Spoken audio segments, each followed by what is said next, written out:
The topic this morning is the lives of man, and it's actually the title of a book by a very famous Yemeni scholar named Sheikh Abdullah al-Haddad. It's available through Killian Press, and a lot of what I'm going to cover is actually derived from that book, directly out of that book. I'm going to do some other things as well. But the actual topic is, this man was a brilliant scholar from the Yemen who lived almost about 200 years ago. But the topic is a very old topic in the Islamic tradition there, and there are several books in the history of Islam that deal with this tradition of the lives of man. And the book is published by Abdul Hakim Winter in England, who does not like the politically correct American English, and so uses man. And I know some people in America now don't like having man inclusive of women, but it's interesting that the original word, which is a Germanic word, Mensch, means the male and the female. It's the idea of a human being. And the woman is a man with a womb.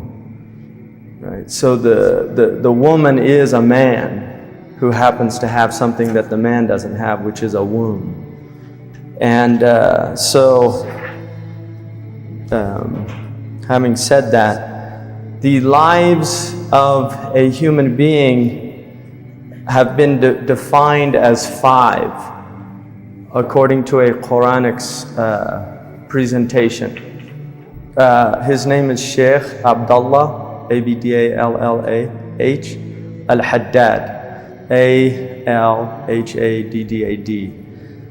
And he was considered a renewer. There's a tradition in Islam that says every 100 years that God sends somebody who revives or renews this deen, this tradition. And he's considered one of them. He had an extraordinary impact on Yemen, as well as all over the Muslim world. His books have spread all over. So the 5 periods, the first period is a pre-worldly period. And the phenomenal existence and noumenal existence in Islam there's a dyad here called mulk and malakut. The mulk is what we can see. Anything that you can see, feel, touch, the sensory world. And most of our scholars would include in this what we now know of the unseen phenomenal world, which would be the world of X-rays, light waves, sound waves, gamma rays. This world that we can't see, but it's palpable. We can measure it. We have access to it. The malakut is a realm that we cannot see. We do not have access to it. There's some interpenetration, because the angelic world can move into. The angelic world is in the malakut, and yet they can move into the mulk. So the mulk is impacting, the malakut is impacting the mulk. And the mulk impacts the malakut in that things that are done in the mulk are either pleasing or disturbing to the malakut. And that has to do with things that are done with the moral component. So when people are doing righteous things, the malakut actually is happy and rejoices about it. When they do foul things, then the opposite occurs. And I'm going to go into that. Now, the importance of knowing about these according to the Islamic tradition is that unlike 20th century man, who in a lot of ways has removed him or herself completely from the unseen experience. If you go into traditional cultures, Weber would call this the magical realm, the realm of enchantment, the pre-industrial realm, that people existed with a sense of magic, and they looked at the world because it was not understood. They looked at it in a way that caused them to experience an unseen explanation for so much of what was happening around them. So weather, illness, all of these things that happened, right? Now, if you look, just to take for the example of illness, in most cultures, illness was often attributed to evil spirits, attributed to the evil eye. Obviously, as medicine became more advanced, and you can see the Greek attack on this centuries ago. I mean, the Greeks moved into a rationalist mode, and many of the Greek philosophers did not like those explanations, and they're conspicuously absent from a lot of their text, which is interesting given that that was a popular belief in their culture. But if you look at modern man, we have unseen explanations, but they're no longer magical. So bacteria is not something that we see. It's an unseen realm. I mean, you can see it on the microscope, but most people, the doctor says you've got a virus. It's not something you saw, right? He doesn't bring out a slide and, show you a microscope and there it is.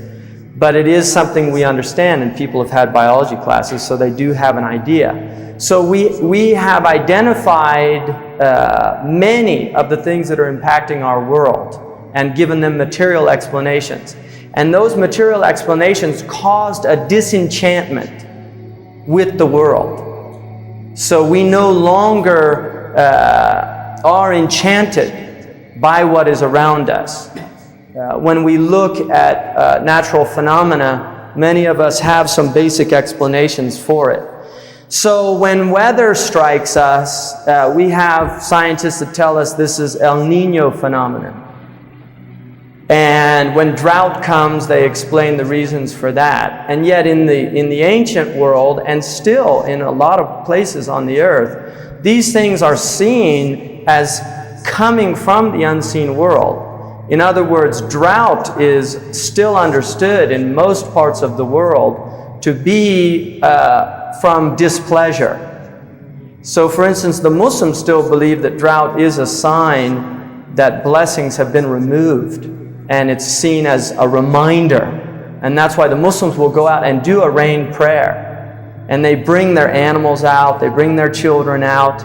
And the Prophet Muhammad ﷺ said that if a people begin to cheat in their buying and selling and have unjust weights and balances, the rain is withheld from them.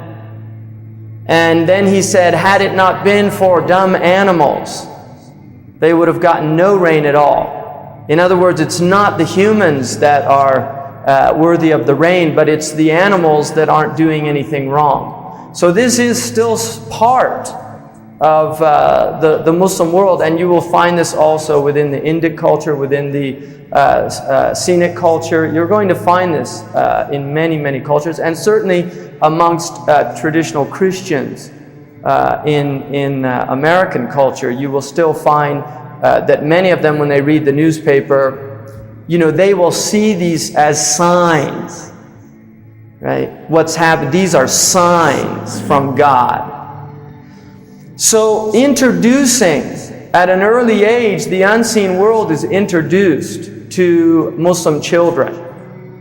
And they are made aware of the unseen world. And so, of the 5 lives of man, only one of them is what we're going to experience in this realm. The other 4 are in another realm.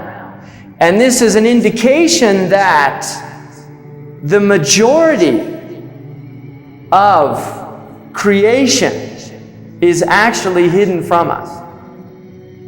The Prophet Muhammad ﷺ said that the likeness of this dunya and the other world is like somebody who puts their finger into an ocean and pulls it out. What is on his finger in relation to the ocean is like the unseen world in relation to this world.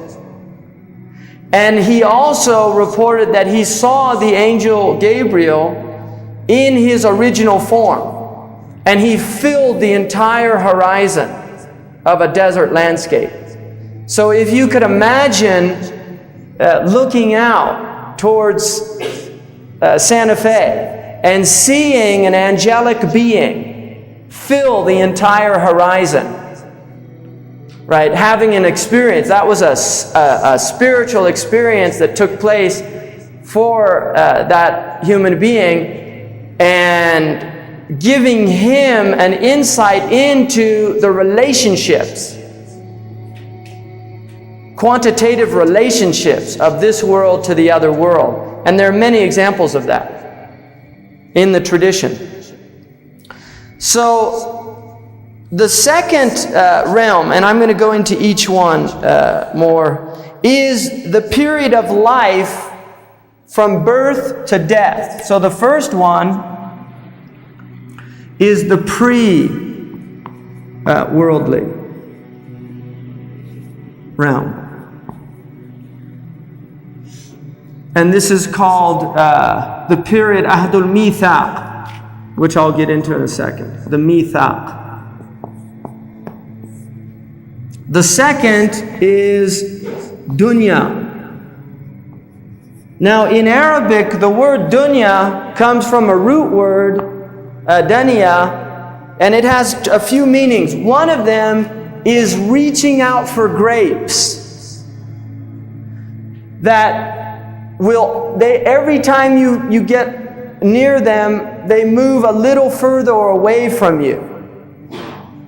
So it's the idea there is that the phenomenal world is that we, as we attempt to grasp it, we're moving away, right? Paul Simon has a song called Slip Sliding Away, right? The nearer you are to your destination, the more you're slip sliding away, right? And it's about death. Is that, you know, that idea is captured in a wonderful hadith of the Prophet Muhammad ﷺ, in which he drew in the sand a box, and then he drew a line, and he drew a line up here. He didn't write it, but he drew a line here at the top of this line. And then he drew a line out here. And he said that this was a man's journey in life. And these lines were the a'rad. They were the vicissitudes of his journey. At each stage, things will happen to him. If they don't do him in, he moves to the next one, until he reaches at this. The ajal is your appointed term, and it could be at any point, because people are different. It could be at any point along the way. But for people who go all the way through, they reach old age, and what gets them is known as haram. And there's a tradition in which the Prophet said, peace be upon him, that the children of Adam, God has given them the ability to do all things except conquer haram. They can't conquer old age. And he also said that anxiety was half of haram, right? That having a lot of anxiety will actually cut your life in half. So as you're moving up through life, you reach this ajal. But then he had a line outside of the box, and he said this was a man's amal, which is his hope. So a man's hope is always beyond his time. And this is a really important motif. There's a verse in the Quran that says, ذَرْهُمْ يَأْكُلُوا وَيَتَمَتَّعُوا وَيُلْهِيهِمْ أَمَلُهُمْ. Leave them, these people that reject what you're telling them about the inevitability of the next life.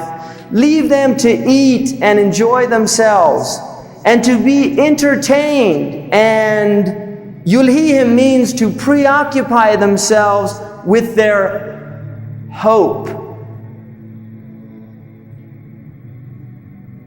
And indeed they will come to know. In other words, their ajal will come, and then they're going to realize that the ajal preceded the hope. And he also said that people, two things never grow old in people: desire for life and desire for more. Right? And it means here, it doesn't mean all people, it means people that are deluded.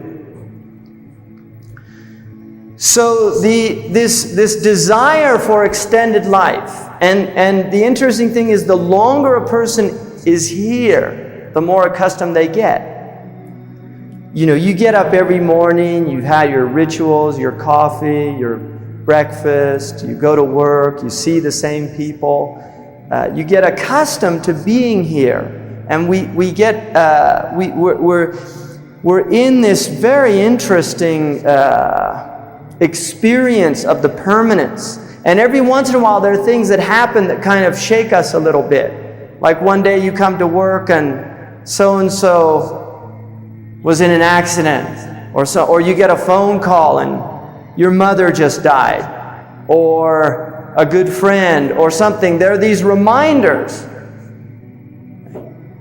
and they kind of shake people a little bit, but most people brush themselves off and just go along, get on with it, right? So we have this really, and this is all about this lower world, the dunya, because it's like the grapes, we're always reaching for it, and it's always moving away. Because the moment we came into life, into this dunya realm, our death, we're moving inevitably towards our death. One of my teachers in the desert, when I was leaving, and it was a camel journey of about a day, the last thing he said to me, he said, "This journey that you're taking this morning is like your life. You're moving towards a destination, and every step that your camel makes takes you a step closer to that destination." And he said, every breath you take is a step closer to the termination of your breaths. So keep that in mind along the way. And I was with a West African. We arrived at an airport, and he'd never been on one of these moving, not the escalators, but the actual sidewalks, yeah. And we got on it, and we were standing there moving along, and he said, "This is amazing. This is just like our lives. We think we're standing still, but we're moving towards our deaths." And then it was really interesting, because at the end of the sidewalk there was a sign that said, "Caution, the end comes abruptly."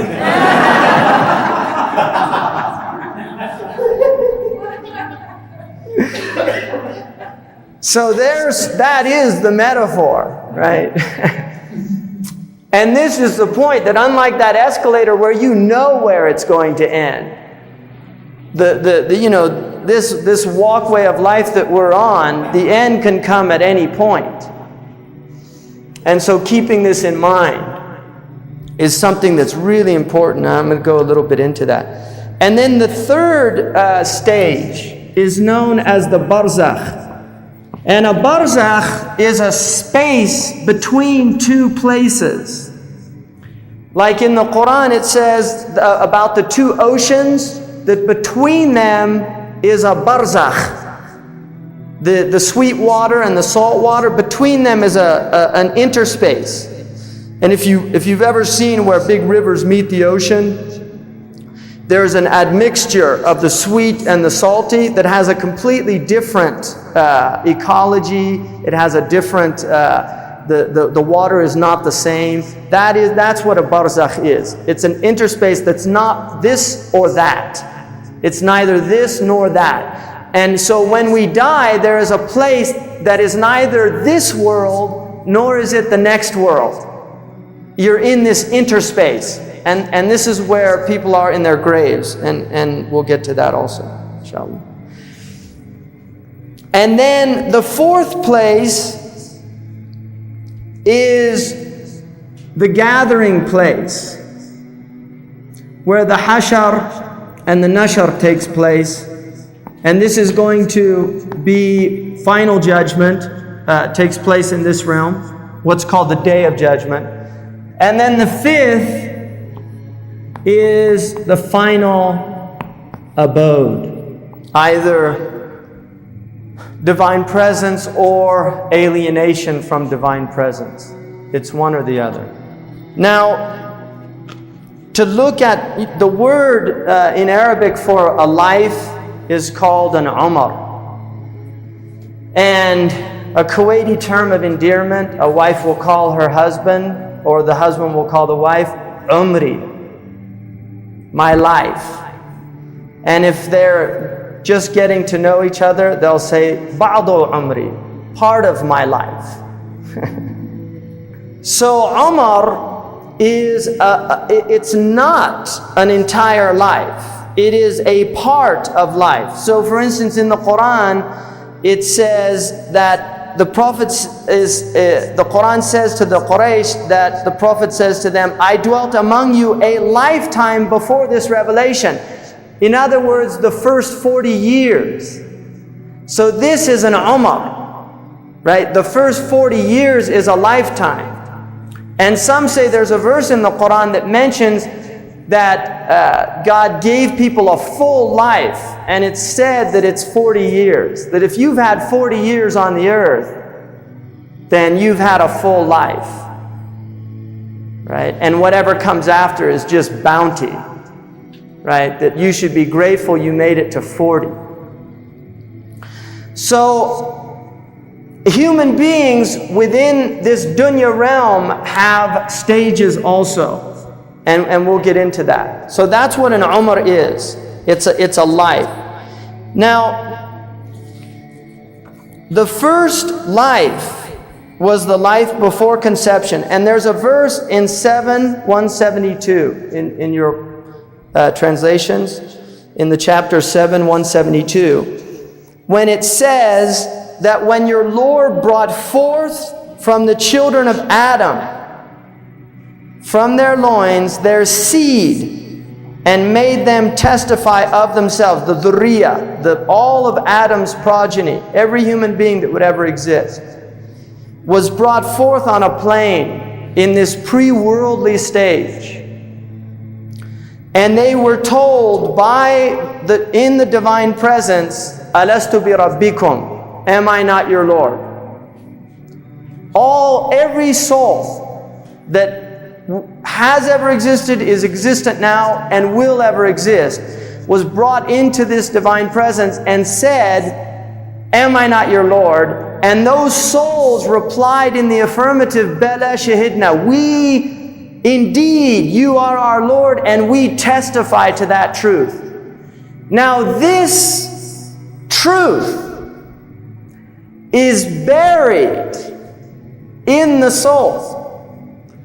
And there's not a lot in the Quran or in the Hadith about this pre-worldly. There's only one other event that we know of, which is another contract was made with the prophets, that they would all tell their peoples of the last prophet. That's the only other indication that we have about this pre-worldly realm. Now, from this pre-worldly realm, there is a downward descent. From this divine presence, the human being descends into the womb after 120 days. At 120 days, this soul that was in the divine presence enters into the womb of its mother. So for the first 120, we're dealing with a biological phenomenon that does not have spiritual life. Right? It has biological life that is actually the mother. Right? The biological life is the mother. The individuation of that soul does not come until 120 days. At 120 days, it enters into the womb and begins to experience. And it's interesting because this is about the time. Well, there were some scholars who felt that before 120 days abortion was permitted. But the dominant opinion is it's not. There is an opinion of scholars that abortion before 120 days was not, and it's not considered murder before 120 days. But it's considered prohibited by the vast majority of the Muslim scholars. For a number of reasons. One, because it's an interruption of a divine process. Two, because there's a serious danger to the woman, which it's not permissible to put yourself into a type of danger for something. Because the Quran says, لا تقتلوا أولادكم خشية الإملاق. Don't kill your children out of fear of provision. Because it says that children are provided for. They come with their own provision. That's a belief in Islam, that your children bring their own provision. Right? Their food, everything they're going to get was already decreed for them. So they're not taking from you. They're actually bringing their own. And for most people, they actually see an increase with children. Their lives actually, there's an increase that comes with children. Now, during this time, and it's interesting because about 120 days, the heartbeat, right, is audible. You'll start hearing the heartbeat. And during this time, the soul is in this is like a barzakh. Every death, out of these 5 stages, there is a death and a birth. So as you leave one realm and die from that realm, you're born into another realm. So we are dying and being born into these realms. And during this time, it's believed to be important for the woman to be in a good spiritual state. And that these will affect the child, what she eats, making sure that her food is halal.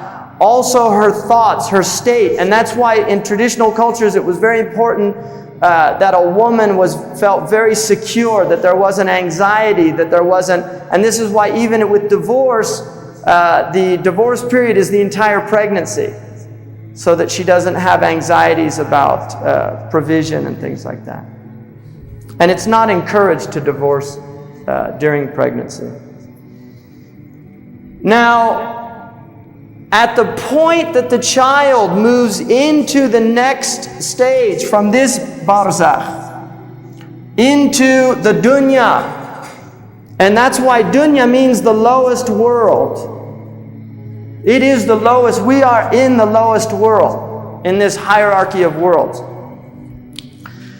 When the child comes into the dunya, the first thing that is done is the adhan is recited into the right ear. And the formula, which is known as the iqama, which is done before the prayer, is recited into the left ear. And then you put something sweet on the tongue. Dates, like choose some dates and put it on the tongue. And the reason for this is that there are 2 important things that every human being should know about the dunya. The first is the wa'ad, and the second is the wa'id. The wa'ad is the promise that you will go back to the divine presence from whence you came. This is a promise. You will go back to the divine presence, because the child is moving into the realm of separation. They're still in divine unity. And this is why children are not in a differential state. They can't differentiate at this point. What will happen is the promise is the garden. But the garden has a key. In other words, the garden is not earned, but it's also not given without struggle or effort.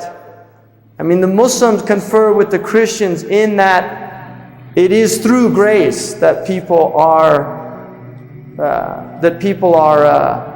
given the divine presence. But that grace is given through effort. In other words, there's nothing that you could do to make yourself worthy of that grace. So it's not something that can be achieved or earned, but at the same time, there has to be the move towards that it's not given without that effort. And that's why in the Quran you will see verses that indicate that this is a reward for what you were doing. It's a reward that is way beyond whatever the people were doing, but they don't get that without the effort. So the wa'id is this, when the child is born, it is the wa'd and not the wa'id, because they're not in the realm of the punishment. They're in the realm of the promise. And this is why children that die before puberty have no accounting, according to the dominant opinion. And in fact, I'll get to that I might forget, so I'll mention this now. One of the things that people whose children die before they reach puberty, on the day of judgment, they will bring water to their parents on the plane when everybody else is suffering. And then they'll actually be happy that happened, like the pain they had in this world is transformed into a joy in the next world, and other people envy them. They're envious that they have those children that come with this relief on that day, and they seek out their parents. They go and find them. So the promise is what is told to the child is Ashhadu an la ilaha illallah wa ashhadu anna Muhammadan Rasulullah. This is a reminder to the soul that's embedded in this infant. It's a reminder. You see, you have this in many traditions. You know, the Platonic tradition talks about this. Plato believed that what this world was an arena to remember what we already knew in the world of archetypes. Before we came into this world, we knew truths. And this world, we enter into forgetfulness. And what we have to do in this world is wake up to what we already knew. And this is the allegory of the cave, of realizing that there's a journey to be made. We have to get out of the shadow show, of the illusion, right? Which is really interesting because in a way, human beings now, if you look at film and television, which are the dominant preoccupations of many, many human beings now, it's very similar to the cave. Because people are watching these images projected from lights, flickering on their TV screens and in their movie theaters, and they're illusions. And there's this whole other real world out there. And there are people now that are preferring this world of illusion, this vicarious world, this virtual reality, to a whole other world, which the world that they're dismissing is still considered to be another television. It's just a better program. So that is the reminder to the soul. And there's a belief that the soul hears that. And it resonates. And there's a deep belief in the Islamic tradition that when people hear La ilaha illallah, that it resonates with them, that they recognize the truth of it. I mean, everybody knows. Does anybody not know what La ilaha illallah means? Everybody knows that, right? La ilaha illallah. There's no God but Allah. Yeah. That is I mean, from the Muslim perspective, that is the reason we were created, to testify to that truth. That there's no other purpose.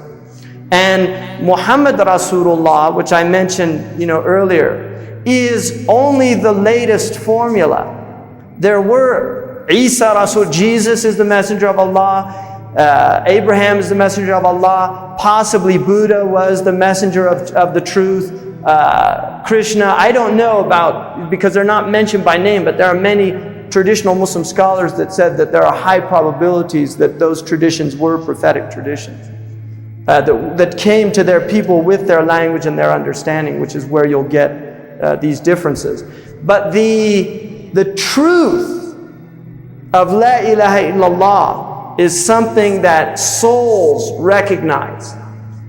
And kufr is covering up that truth. That's what a person who is not in a state of submission is called a kafir, which is often translated as infidel, which is not a correct translation.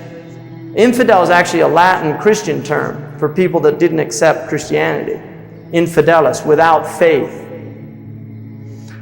The belief, the kafir is somebody who's covering up this truth that its own soul knows, because these lower passions have overwhelmed the higher essence of that human being, and they don't like what the implications of that are. So they choose not to look at it. This is how the Muslims view it. Now, once the child enters into this realm, it will go through 5 stages. The wa'id is the warning that if you do not maintain your pre-worldly contract, which is that you testified to the truth of the lordship of your Creator, that you're in trouble. You're in trouble. Now, there is a belief in the Muslim tradition that if you have not been reminded, you're not taken into account for your forgetfulness. Right? Because the overriding mode of the Creator is mercy, it's not wrath. The Quran says the mercy has preceded the wrath. Right? And there's a tradition in which the Prophet ﷺ said that God has 100 parts of mercy. 99 He has retained in His presence, and 1 part He has allowed to descend to the dunya. And it is that 1 part that a mother nurses her child with, that the mare raises her hoof from stepping on her foal. So every act of mercy in this world is only from that 1 part. And the 99 have been, remain in the divine presence for the day of judgment. Now, the second stage is the stage of the lower world. So you have the womb, and then you have the childhood. Now, there's some interesting things before that just about the womb. There's many verses in the Quran, like 23, 12, and 4, 22, verse 5, which deal with the phenomenon of the womb. And one of the, there's a embryologist by the name of Keith Moore who wrote one of the dominant textbooks for embryology. It's used, I don't know if it is now, but it was a few years ago at UCLA's medical school. And he wrote in the introduction that there was no embryological knowledge before I think it was maybe the 17th or 18th century whatsoever. And there was no detailed knowledge until the 20th century with the advent of a lot of the technology that's enabled us to look. I mean, now we've seen the miracle of life, right? You can watch the whole thing happen. And there's a Yemeni scholar, Abdul Majid al-Zindani, who read this and wrote him a letter saying, you know, you're wrong, that in the 7th century there's very detailed embryological information. And Keith Moore actually ended up going to Yemen and meeting with this man and being shown all of these verses and rewrote his introduction to his textbook. And there's some videos of his presentations about that, in which he admitted that the detailed information in the Quran is the earliest example of accurate scientific information about the embryological stages. And somebody asked him if it was possible for the Prophet to have known that, and he said that unless he had microscopic information and was able to go in and actually see these, because it says in the 22:5, "O humanity, if you're in doubt concerning this resurrection, then know that we created you from dust, and then from the drop of a seed, nutfa." Now, nutfa is a really interesting, because these are not good translations. Nutfa, there is a verse in the Quran which says that the man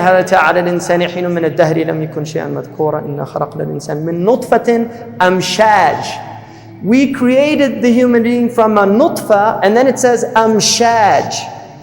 This in classical Arabic exegesis was always problematic, because nutfa is a singular feminine form, and the adjective that's used to describe it is a plural, and you can't do that in Arabic grammar.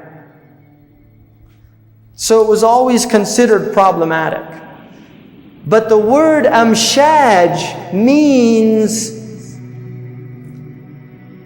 the message is this intermingling of lots of things. So the idea is that we created you from this seed that has an intermingling of many things. Amshaj. And from that nutfa, we made you an alaqa. This is the next stage. The word in Arabic, alaqa, means a leech-like. Now what happens with the zygote when it's inseminated, right? It gets inseminated, the sperm goes up, and there's a very interesting hadith of the Prophet, and they asked him, how are males and females determined? Because the Arabs had a lot of superstitions about how, you know, they still do this. Arab women will say, you know, lie on your left side, or, you know, they've got all these funny things that they're supposed to do if they want a boy or a girl, or, right? And they actually believe positions influence that, sexual positions. So he was asked, what determines the male or the female? And he said, يَتَسَابَقُ مَاءُ الذَّكَرِ وَمَاءُ الْأُنْثَى. The female and the male water race. This is in Sahih Muslim. He said the female and the male water race, and the one that gets there first will determine whether the child is a male or a female, which is important for a number of reasons, because women were often blamed in classical Arabic tradition for not producing males. It was considered something was wrong with the woman, right? And so that indicates, you know, the X and the Y chromosomes, that you have the male and the female water. And water is also used in the Quran in many verses that are now interpreted to be the genetic material. We feed them all from the same water but we vary them with that water. And ma means sperm as well in Arabic. Ma'ul insan, man's water is his sperm.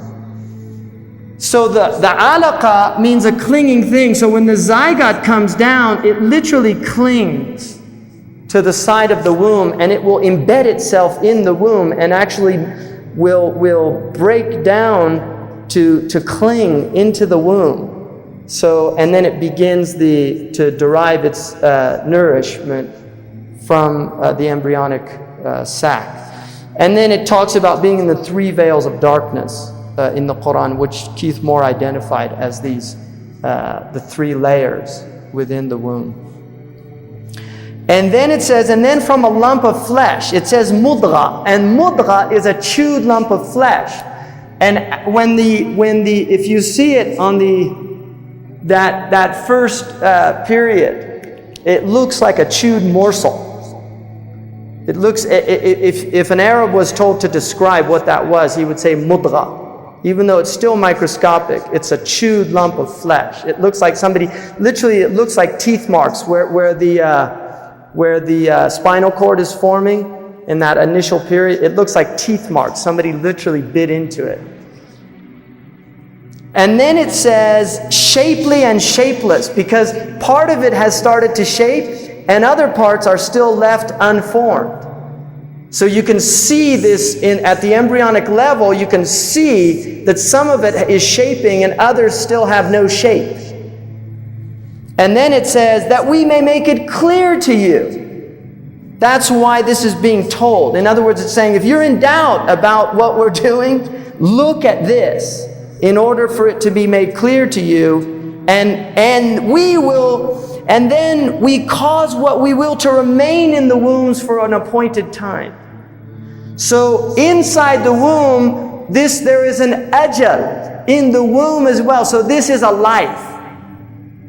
There's an evolution that happens in the womb. And some of it will not reach its ajal in the same way as this. There could be a spontaneous abortion.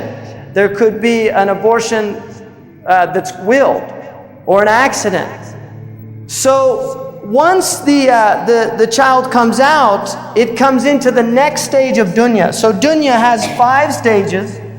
The first stage is 1 through, he says 5, and there's another one that goes with 7, which is consistent with the Western tradition. You could either go 1 to 7 or 1 to 15. If you go 1 to 7, which is also considered a classical Islamic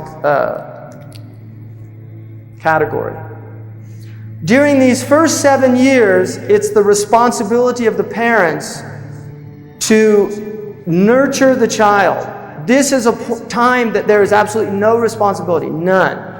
It's prohibited to have any physical discipline during this time. Even up till 10, physical discipline is not permitted in Sharia. Other than the scholars say, like twisting the ear, right? Grabbing the stomach, pinching the stomach, giving them pinches. Any type of physical violent force is prohibited in any situation, whether it's male, adult, female, adult, or child, is prohibited for any violent physical abuse. That is haram in Sharia, absolutely. And there's no proof or justification for it. And we're going to look at the verse that a lot of people misunderstand, including, unfortunately, some Muslims about that. But it's well known in the Islamic Sharia that it is prohibited to physically strike anyone with violence. There's several verses that deal with that actually, but the one I gave you was 22:5. Now in 22:5 it continues and it says, afterward we bring you forth as infants. The word in Arabic, this stage is called the tifl. Now tifl means in Arabic, tufayli is a parasite. The tifl is somebody that cannot live on its own. It needs a host. So the child needs the parents. And this is the responsibility of the parents to nurture the child. Now, the Prophet Muhammad ﷺ said that every child is born on Fitra. And this is an important concept in Islam. Fitra is the inherent nature of the human being. It's his aboriginal nature. It is believed in Islam that human beings are good in their nature. And it is diseased societies that will affect the nature in a diseased way. Now, this obviously is not congruous with the traditional Christian belief of the corrupt nature. But there is a similarity between the Islamic and the Christian belief in that there is a hadith that says that every child is born with a black seed in the heart. And this is similar, but not the same as the understanding of original sin. The actions of the parents affect their children. And there are, like in the Bible, the idea of visiting on 7 generations, which is, it's a lot. You're dealing with 64 parents. There is that concept in Islam, that your actions do affect your offspring. But there is no accountability of the offspring. In other words, nobody bears the burden of, you do not, like in some of the Chinese traditions, you have the idea of inherited curses. That a family gets cursed for doing wrong in one generation, and their offspring will suffer the fate of that curse. But there is a belief in Islam that righteousness will affect your offspring, and also wrongs will affect your offspring. And the mother is responsible for that, not the baby. So the mother has affected we have that ability to completely destroy the fitrah. The parents can do that to the child. They can ruin it. That's what happens. Fitra is not, children will not be, if they are nurtured properly. Now there is a bad seed. There is a concept of bad seed in Islam. There's definitely a concept. In other words, there is a belief that there are shayateen al-ins, which are demonic humans. And this results, one, that demons will actually partake in the insemination. That there's hadiths that indicate that people that are like in fornication, and it's interesting because Islam accepts marriage in every tradition. Even though it doesn't accept the Buddhist as a people of the book, they're accepted as a tradition in that they can pay the jizya tax according to Imam Malik, but their books are not accepted as revealed books. They're not rejected, but they're not accepted.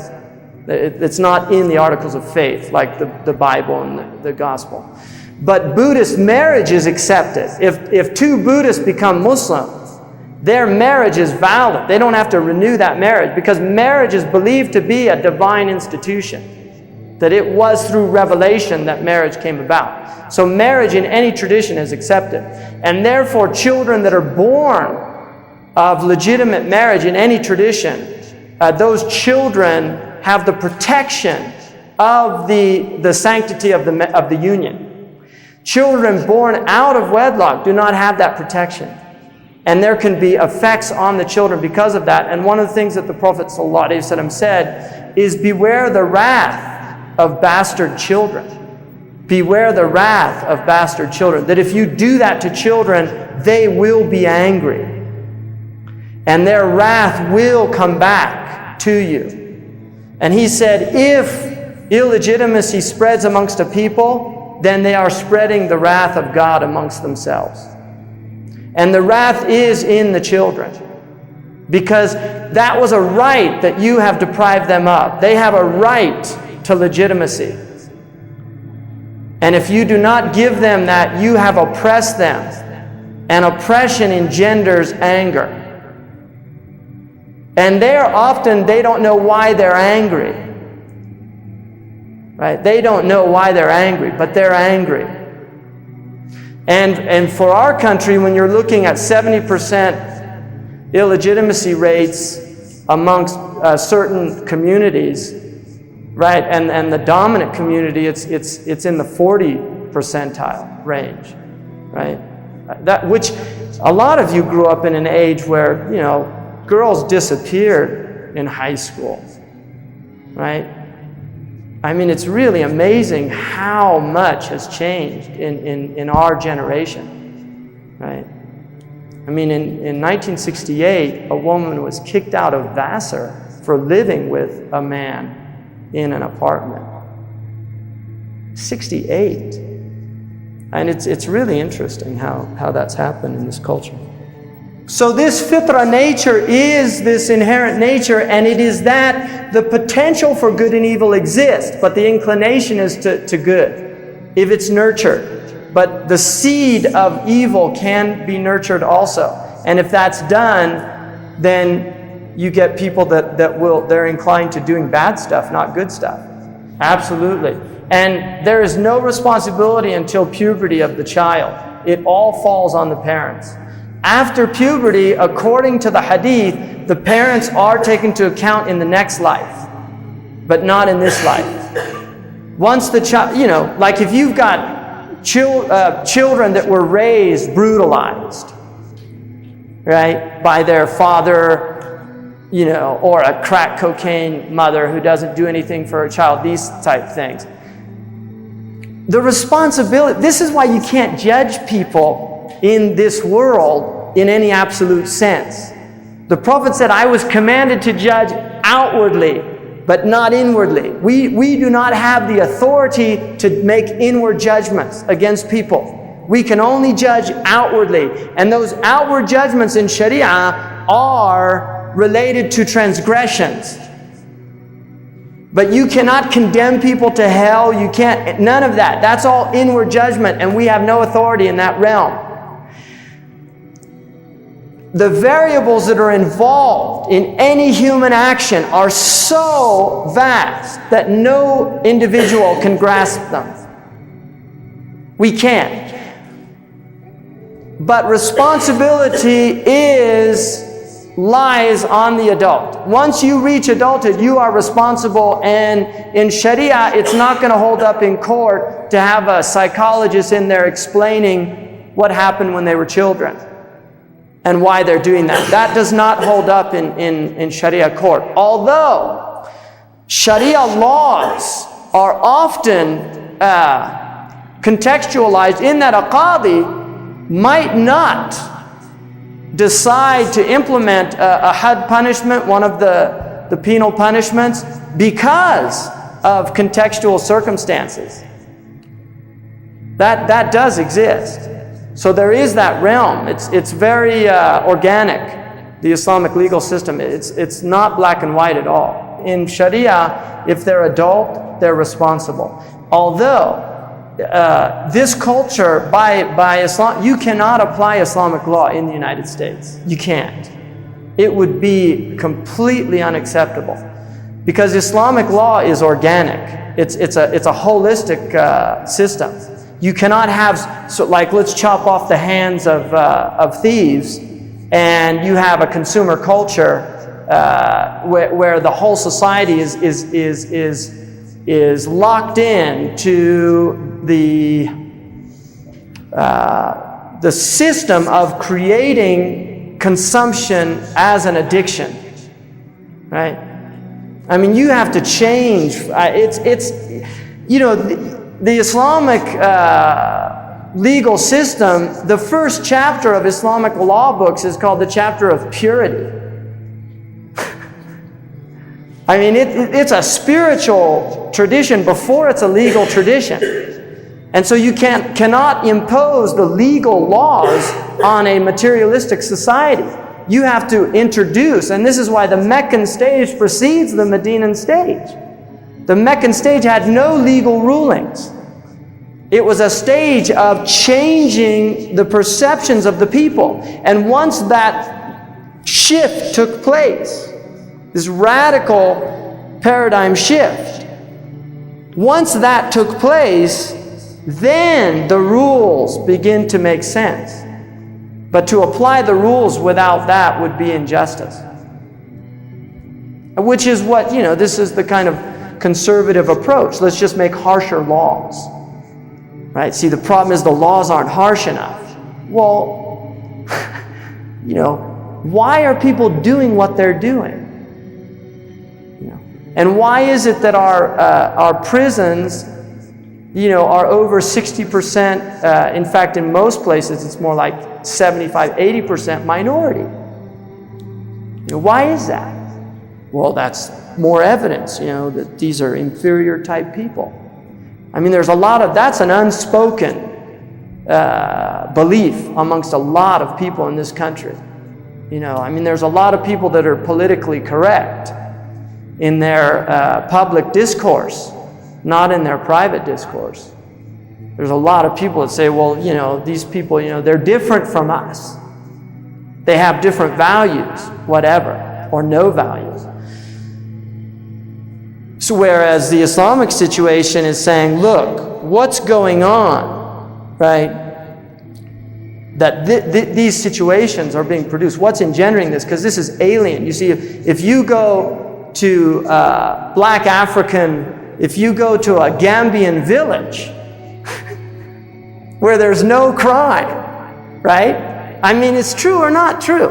And isn't it a large percentage of the African Americans in this country are from Senegambia, right? This is their genetic inheritance. So why is it that a Gambian African in his village is not stealing, raping, and pillaging, right? And their 12-year-olds aren't going around doing gangbanging.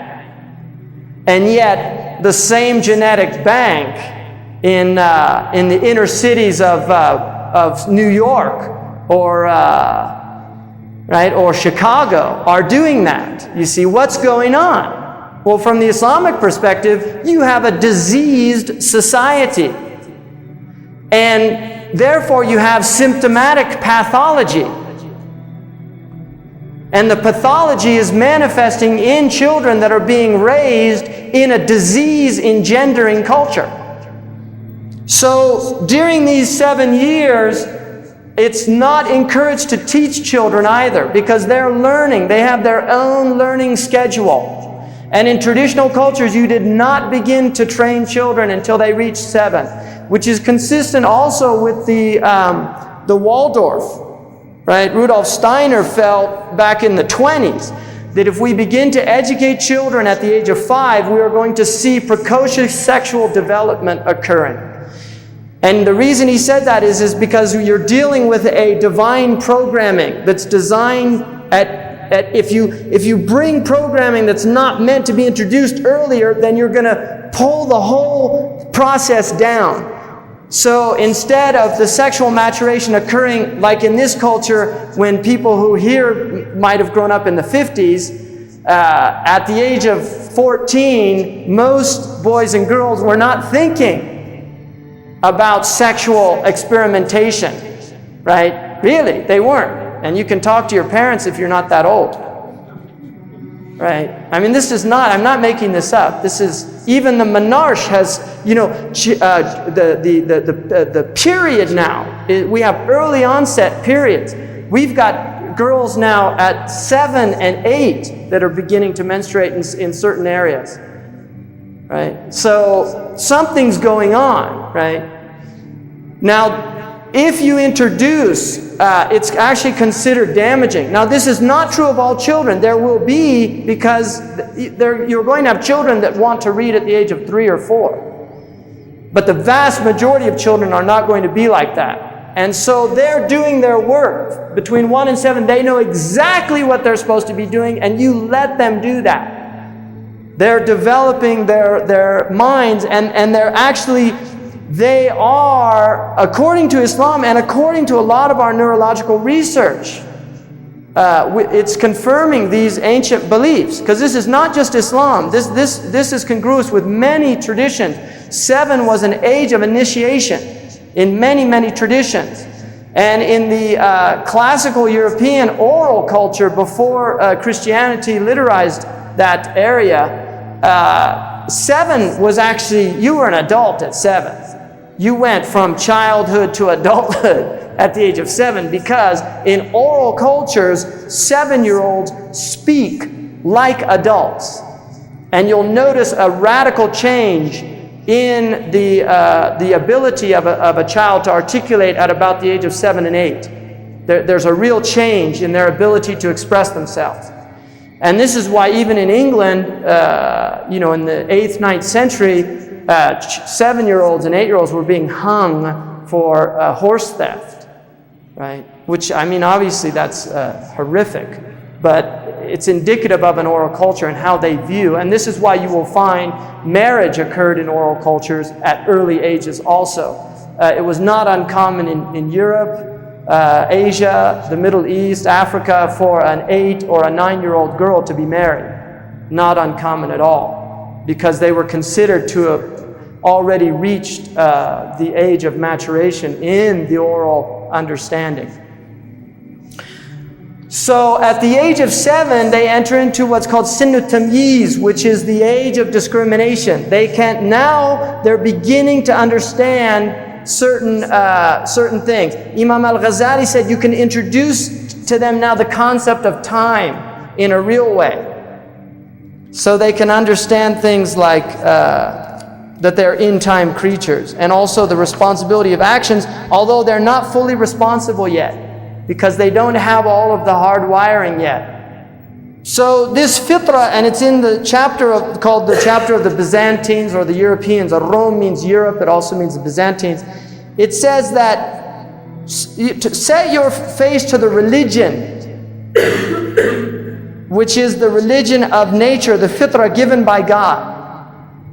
And then it says, and do not change that nature, which is an indication that we can alter the fitra of people. And we have thousands of years of anthropological evidence that most cultures were benign cultures. I mean, we have a great deal of evidence. We would like those people who make weapons would like us to believe that we are aggressive by nature. In other words, that by nature we like to inflict violence and aggression. There are many people that there's a vested interest in having that. The truth is that most of the evidence that we have from Aboriginal cultures is contrary to that.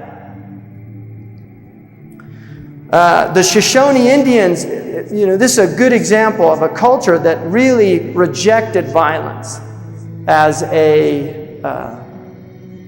an option, right? And there are many African cultures where this is very clearly the case, that violence was seen as surgery, that you did not use that route unless there was no other alternative. Whereas in our culture, it's primary care. Right? It's lines in the sand. And anybody who knows Arab psychology knows that you don't draw lines in the sand if you want to stay at the table of dialogue, right? If you want to reach some, it's really far. I don't want to get into politics, but what happened in 1991 was an act of madness, complete act of madness. And we were, as a culture, collectively drawn into something that had nothing to do with our vested interests, right? And unfortunately, it's still going on. But Arab posturing is, anybody who knows the Arabs, is that they're people that posture. This is part of their nature. And Saddam Hussein, was literally doing a classic Arab posturing, because the OPEC countries reneged on a promise that they made that they would help him with his war debts that were incurred during the Iranian-Iraqi war. And they reneged on it. And he put his troops there at the border to force their hand. And they were told by our foreign policy here, we're going to stand behind you. You can stand up to him. Right? And that was a very easily, not an intractable problem at all. But unfortunately, there are people that have vested interests in using the violent option before the diplomatic options. Right? There's a lot of money to be made in war. Bechtel was already before that war began, had contracts with the Kuwaiti government to rebuild their infrastructure. Right? So, Thoreau said, an educated soldier is usually called a deserter. Right? If you really know what the fight is about, sorry, count me out on this one. Right? What a wonderful world it would be, they say, if somebody called a war and nobody showed up. Right? And the ancient peoples, when they used to fight, they had these war bonnets. If it rained, they'd call off the battle. and they used to do, the Prophet Muhammad is seen as this, in the West, as this violent person.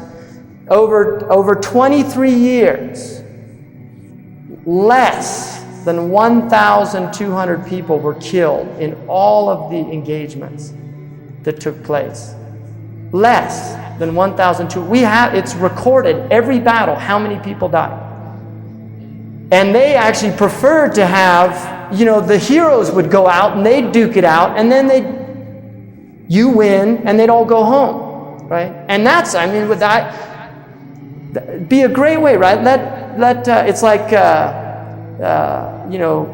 Lindbergh said, the America First during World War II, he said it's not their sons that are going to die in this war, right? The warmongers. They never send their sons. Right? And that's why the Iroquois nation, it was the women that were the war council. The women decided whether the nation would go to war with another tribe, with the belief that it was the women who sent their sons to die. Right? And there's the great Greek play. Yeah, thank you. About the women all going on strike.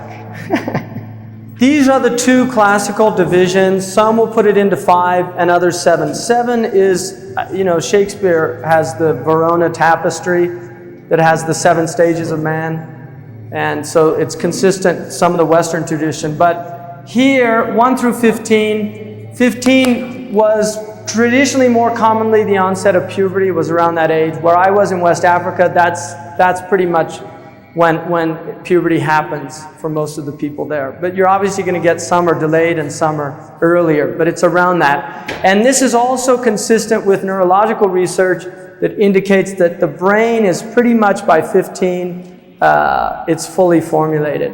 And at puberty, there's actually a hormone that's released that will remove, if networking was not done, it removes all the potential. Which is really important why children need so much stimulation in those early periods. And we've shown now, there's an Israeli study that indicated that for the first at least 10 months, there was strong corollary study that showed that children that were breastfed, that their IQs increased about a point for every month that they had mother's milk. And it's interesting also that it's actually a right of a child to be nursed with breast milk. It's a right. And if a woman is not able to do it, then it's the responsibility of the man to find what we used to call wet nurses, which obviously we don't have this anymore. But mother's milk is seen as really important. And in fact, the Arabic word for the actual tit of a woman's breast is halama, which means it's the same root word for compassion and forbearance. And there is a belief, it's what we used to call in this tradition the milk of human kindness. That there's actually, that is transmitted to the children through the breast. That there is a transmission of hilm. And it's interesting that historically the wet nurse of the Prophet's name was Halima. That was the name of his wet nurse, was Halima Sa'diyah. And so it's also believed in the Islamic tradition that this hilm, which is forbearance, precedes ilm, which is knowledge. And so the woman for the first 7 years is inculcating forbearance in the child, that is what the child needs to learn in those first 7 years, is how to be a human being, how to actually have the ability to be empathic, compassionate, forbearing, kind, generous. This is what the mother is imparting to the child. And this is why she's been given, and there's a very interesting correlation between the breast and the womb that many women know. The womb in Arabic is rahim, which the root word is compassion. And there is a hadith in which the Prophet ﷺ said that God says, I have derived the womb from my name, the merciful. So whoever severs the womb has been severed from my mercy. So the womb is the source of human rahmah. And this is why kinship ties are so important, because if a child does not learn to have mercy at the unit of the family, it will never be able to extend mercy to the greater human family.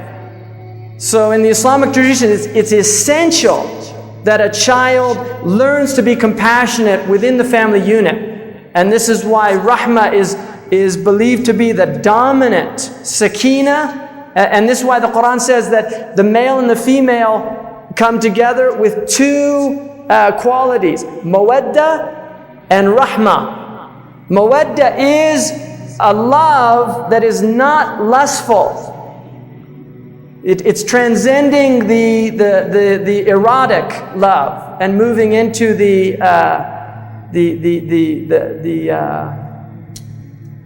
divine love. And this is why one of the names of God is Al-Wadud. It's from the same root, the one who loves divinely.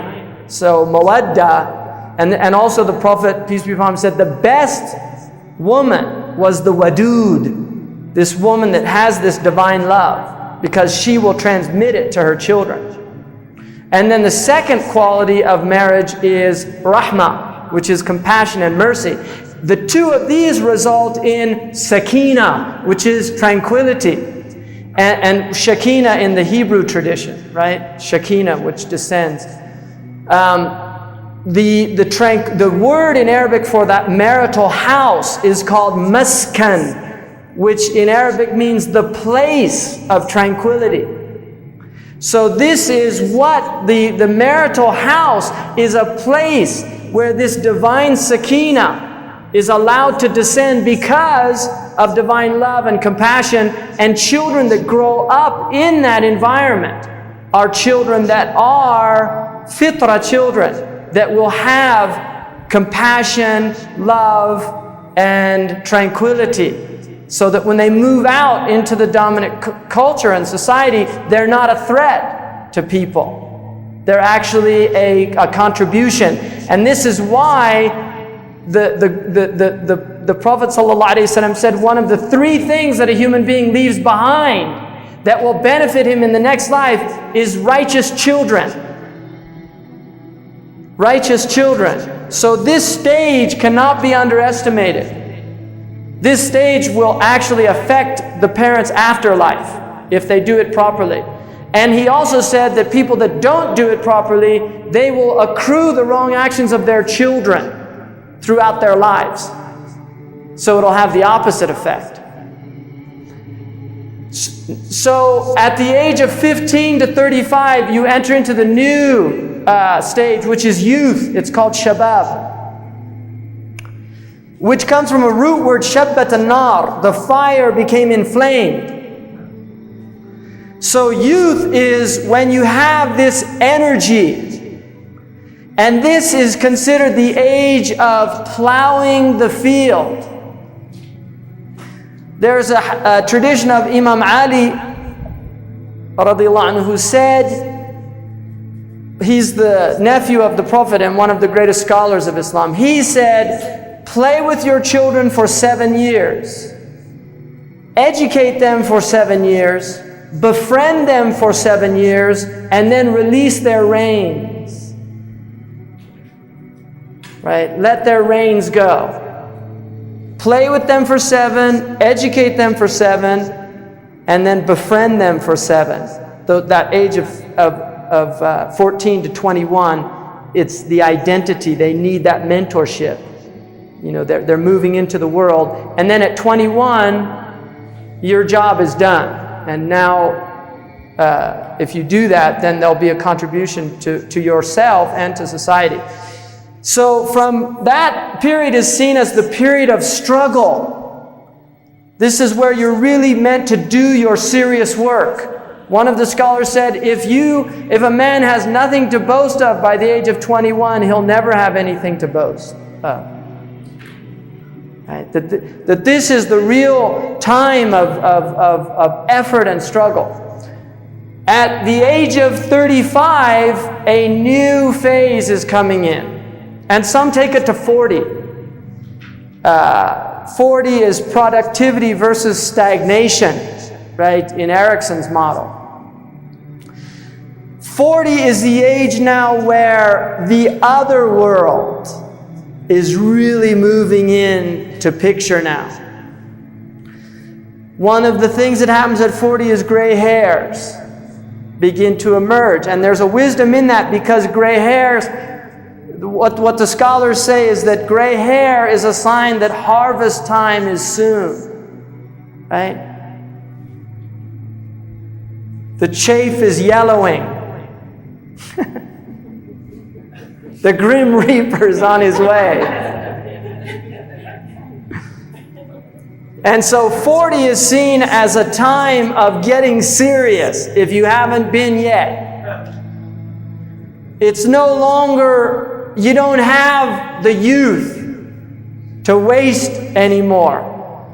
It's time to really start thinking about, and this is what Erickson says, what you're leaving behind, what your contribution is. Right? What are you going to leave behind? And that will determine his later stage of integrity versus despair. Did you do something worthwhile that you can say, my life has had meaning? Or was it an egocentric life? And this is why in our culture, 40 can be so frightening for people. Right? Men will often leave their wives and go find a younger woman, and now women are starting to compete with men in that realm as well, right? And with enhanced cosmetic surgery and things like that, people are doing, really bizarre things. And this is our death denial culture. We're not dealing with this. This is a turning point, right? It's literally, the focus on this world is really meant to, 40 is the transition where you're turning your back on this world and you're really starting to face your mortality in a deep existential way. And so this is called now the age of maturity, rujula. It's the age, the rajul, which it can apply to the male and the female. It generally means man.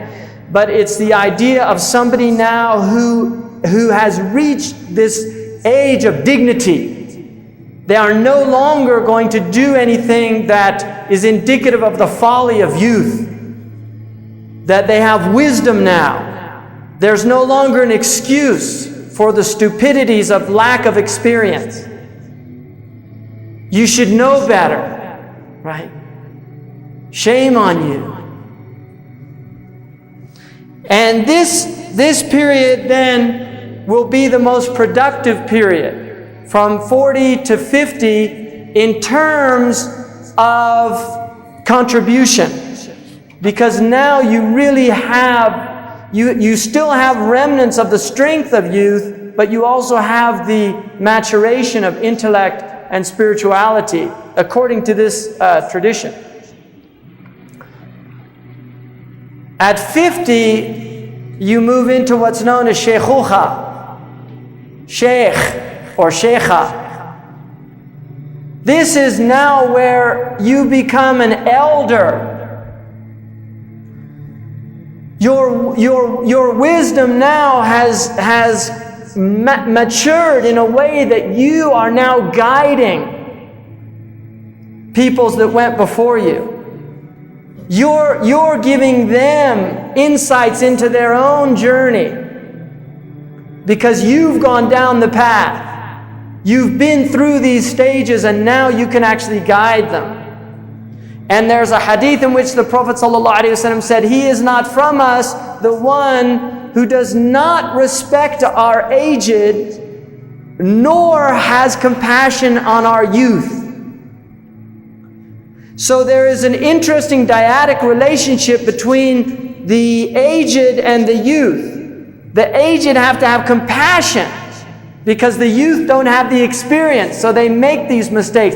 But the youth have to have the respect of the aged in that they can derive from them the wisdom of those who have already traveled the path. So this is a really important period. And this will go on for about 20 years. At about 70, you're moving into the ajaz. Now obviously the baby boomers are going to alter this because of, people now, they're like 75 and they have the strength of people traditionally that were, in their 50s. We're seeing this now. I mean, it's interesting. But traditionally, 70 was really where you're settling down you're slowing down physiologically and in every other way. And so you're really now, you walk slowly. Right? There's a type of dignity that goes with this age. And it's an age where the Prophet Muhammad said that God is shy of punishing somebody who reaches the age of 70 in a state of submission in the next world. And then he wept. And they asked him, "Why are you weeping?" And he said, "I'm weeping for those of my community who are not shy about disobeying Allah at that age." Right? So this is really a time where people should be really directed to the other world. This is a time when you really leave behind this world. You begin to go into spiritual. In many, physiologically, this is a time of insomnia for a lot of people. And traditionally, that was because the body is designed at this age to go into deep meditative states in the night, which replaces sleep. And in the traditional Muslim culture, that's what people did. At this time, it was going inwardly in a very deep way and spending the nights in meditation, getting ready for the afterlife. And then we have death. Now, death is an amazing thing. If you're familiar with Heidegger's philosophy, he built an entire philosophy around the phenomenon of death. And death is ultimately, if you don't want to think about where you came from, everybody at some point has to think about where they're going. And I had a professor once, in fact, in Western schools, he was really the only really great teacher that I had. Catholic, very brilliant scholar, Ken Kramer, who in a class I had with him, with some of this material is taken from, about death and dying in religious traditions. And he said one day in class there is a point in your life where you will become absolutely certain of your mortality. And he said it comes to people at different stages in their life. Some people it happens really early, and other people it happens really late. And when he said that to me, it struck a chord in me, because I know that point with absolute certainty when that happened to me. I was 17, and I was in a really intense car accident. And I realized during the accident that I might be going into the next world, and I realized it, I mean completely, a total realization of mortality. And that completely altered my experience of life after that.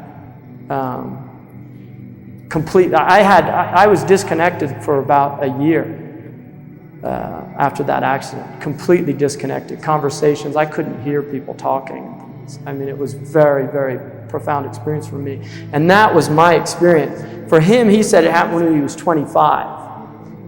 He was in theological seminary, sitting out on a window pane, looking out, and he realized he was going to die. That realization of death and mortality, I think for most people, and there's also, I believe, in my own experience, there is because it's happened several times since then, there's an experience that you can, there's a belief that you cannot experience death in this life. There is a belief amongst a lot of the Freudians and other psychologists in this culture that human beings cannot really understand death as long as they're alive. In all the traditional cultures, spiritual death is real, that you can die to the sensory in this world before you leave this world.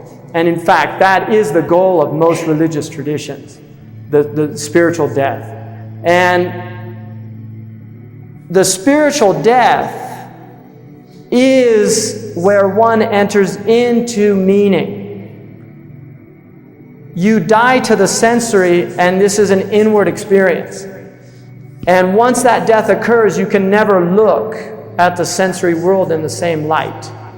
You're freed from it, the chains of it, in a deep way. One of them said, فَفَارَقَ الْحِسَّ الَّذِي كَانَ عَائِقًا وَعَانَقَ مَعْنًا لَا يَحِلُّ فِرَاقُهَا. This poet said, he freed himself from sensoria that was his obstacle, and he embraced meaning, an embrace that he's not permitted to ever leave. So the idea is, once you make this, you embrace this meaning, which is your mortality, and that you will be brought back into the divine present, that will completely alter your life. You will never be able to look at the world in the same way. And this is the spiritual goal of the spiritual path. Now, there's a lot of reasons why we fear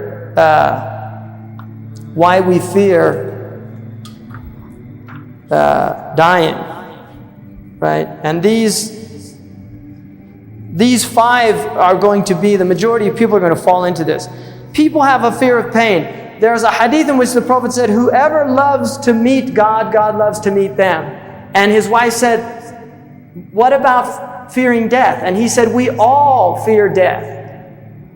In other words, it's very human to fear the pain, right, that comes with death. What's called in the Quran, sakratul maut. The Quran says, قَدْ جَاءَتْ سَكْرَةُ الْمَوْتِ بِالْحَقِّ. The pangs of death have come in truth. And then it says, this is that which you were putting off. Right? We don't like to think about this. The fear of loss, separation, leaving this world, loved ones. The fear of meaninglessness. Right? Despair that comes with feeling that your life really didn't turn out the way you wanted, that it wasn't really, you didn't get what you wanted to get done. Right? I can't die now. I've still got things to do. Fear of the unknown, right? Of what's going to happen in the next realm. Many people will say, well, there's nothing. But it's Pascal's wager, which is in the Muslim tradition called Sayyidina Ali's wager, because he preceded Pascal by centuries with that. Somebody was debating with him about, belief in the afterlife. He said, well, if I'm right, you're in big trouble. But if you're right, I don't have a problem, right? In other words, in the next world, if the materialist who says it all ends with death, if it indeed does, then the religious man has or woman has led an ethical life. I think it was Whitehead who said, even if there isn't a day of judgment, we should all live our lives as if there was, which is the secular humanist perspective, right? We've still done the right thing. Whereas the aesthetic or the gourmand or the person who wants to live the sensual life and not think about what's coming after or say nothing's coming after, if indeed there is something after, then he or she is in trouble. And then fear of non-being, right? It's hard to imagine ourselves. In fact, it's really at one level impossible to imagine ourselves just not here at all. Now, if you look at death, there's different types of death. We have physical death, but we also have psychological death. One of the things George Vitholkas, a homeopath, said was in America, we die at 25, but live to 75. Right? That at a certain point, a lot of people literally stop experiencing life and go into this just numbed state where they've had a psychological death. A physical death is determined by Harvard's. I used to always be amazed in the hospital because I saw a lot of people die. Nurses can't say they're dead. You need the doctor to come in and declare them dead. I mean, if that's not religion, I don't know what is. The priest has to come in, right? Yeah, he's dead. Okay, thank you. Brain waves, that determines death, right? That is one type of death, brain death. So if they're not seeing brain activity, they're determined to be dead. Heart and blood. If the heart stops and blood stops circulating, death occurs very quickly. All right, there can be resuscitation if somebody is, for instance, defibrillated or something, brought back into, a beating heart. But that happens pretty quick. The nervous system is one way of determining. So you poke, you don't get any reactions. And then breath and lungs. You really have to have all four in order for them to, this is a dead, there's no longer life. Now, at one point people started weighing cadavers because there was a belief, that the soul leaves and obviously it's going to be lighter, which again is such a stupid concept because the soul is immaterial, right? So obviously it's not going to have any weight. I mean, that's the point of the soul. It's not material substance. It's not part of this realm. It's from another realm. The body is material. Now the soul, there's a lot of people that don't believe in the soul. In fact, there's a lot of scientists that would really like to prove that we are nothing other than anabolic and catabolic processes. Just biochemistry. That's what we're dealing with. Now, at the psychological level, you have types of death. So at the brain level, you get cognitive impotence, where the brain is not functioning anymore. So psychologically, people literally stop thinking, and they become automatons that literally kind of go through life without really ever thinking about anything other than the most functional things. So people go into these trance-like states, and they go into this perfunctory life that is nothing other than routines, right? And this is why, like Ezra Pound, you're all teachers. Ezra Pound said, the day that a teacher is not excited about teaching a class is the day they should retire, right? So this is really a type of death, of brain death, when you're no longer excited about the material. I was telling Hakeem, I rented a car, and this man said to me, he was from another state, and I said, how long have you been here? He said, 30 years. But I'm moving on. I said, oh, really? What? You don't like here anymore? He said, well, seen every mountain, been on every trail, hunted every hunting area, fished every stream. I'm bored, right? And that always amazes me. Because I've never looked out here and seen the same place.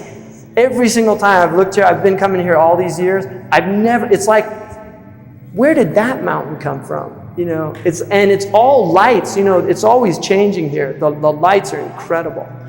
And so this idea of like boredom, that's something, that's another thing that really always amazed me about people who say I'm bored, right? How people get into that state, what happens where somebody can say I'm bored.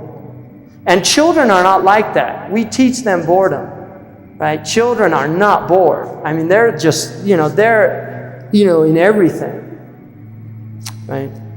Which is people that take hypertrophic drugs are like that, right? They start looking at leaves like, amazed at, and that's the way children are.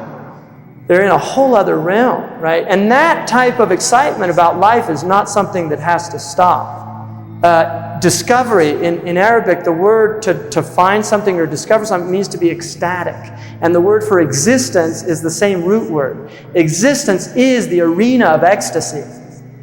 But you have to be alive to be in that, to be in that state where it is, you are in an ecstatic state because there's constant discovery. This is a theater of enlightenment. There's all these revelations happening in every moment. The divine attributes are manifesting all over the place. And then the next is emotive dissonance, people who die emotionally. And this is the ruin of myriad marriages. Emotional death that occurs in marriages where nothing's happening.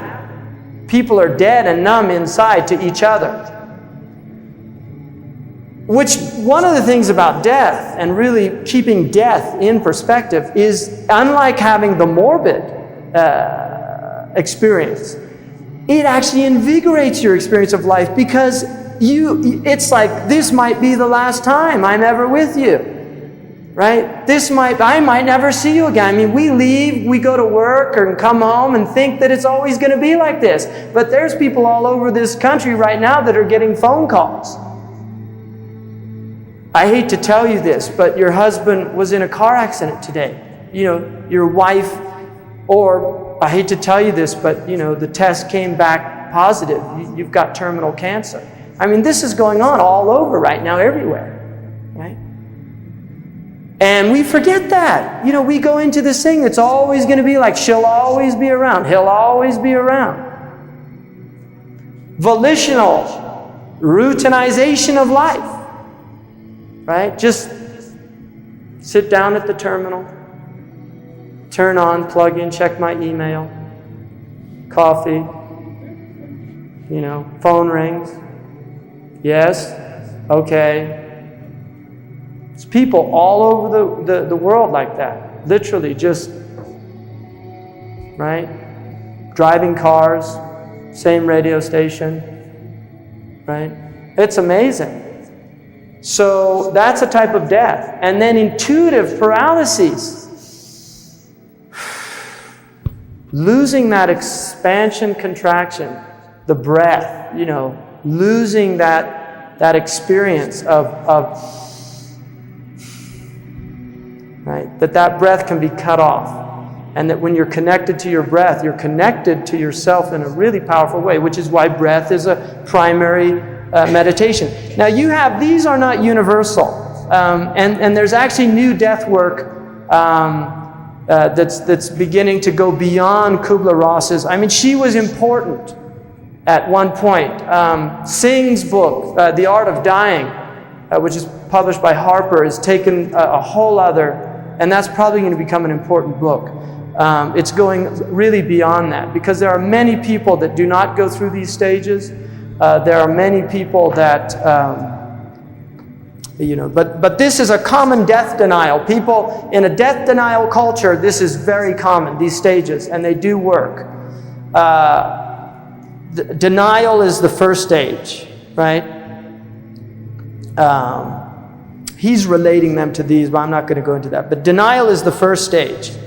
You know, people hear it. There's a film called The Doctor.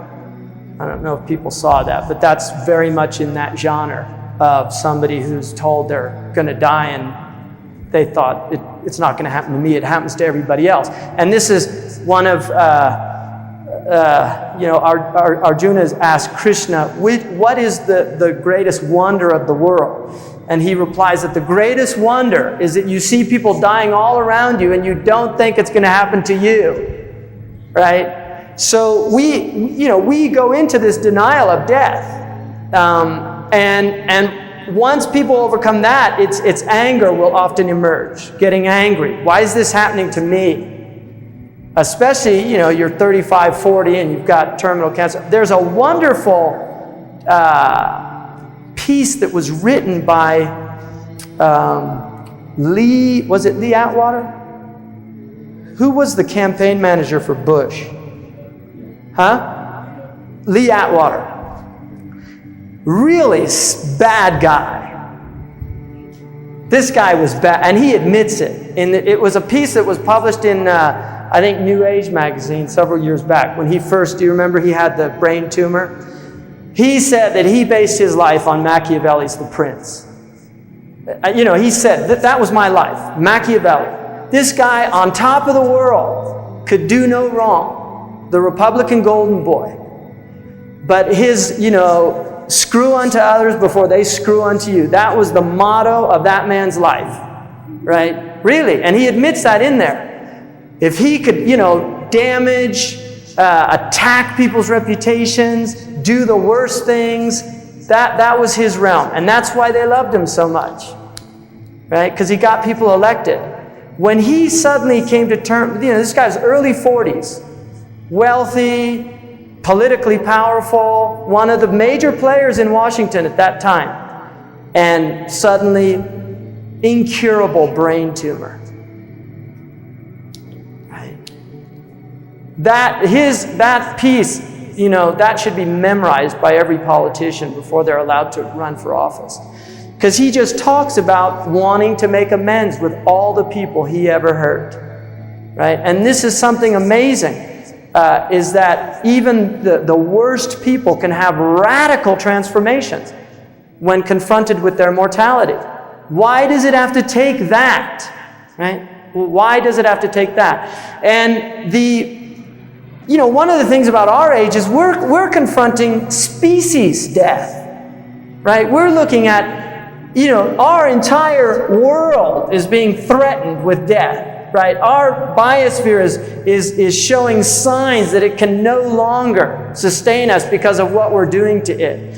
And what if that really enters into the collective consciousness of human societies now? What type of transformation is that? But as long as we're in denial about this, right? Or in the anger stages, like the echo warriors. Right? Because they're furious, right? Earth first people. They're not in denial. They see it happening, but they're angry. The Unabomber. Let's blow these people up that are ruining our world. Right? This is all anger. But if we, as a species, could really see that we are threatened with our own extinction, that there is not going to be a sustainable world for our children, for our grandchildren, what type of transformation is going to occur? Bargaining. Give me another chance. God, I know I mucked up. Give me another chance. Right? And then acceptance. This is submission. And I mentioned that, the denial is kufr. That's what kufr means, rejection. Right? Anger is fighting it, fighting the truth. Bargaining is trying to deal with the truth on your own terms. Right? Trying to deal with it on your own terms. I know it's true, okay, but can't we, let's bargain here a little bit. Give me a break. This is hard. I can't deal with this.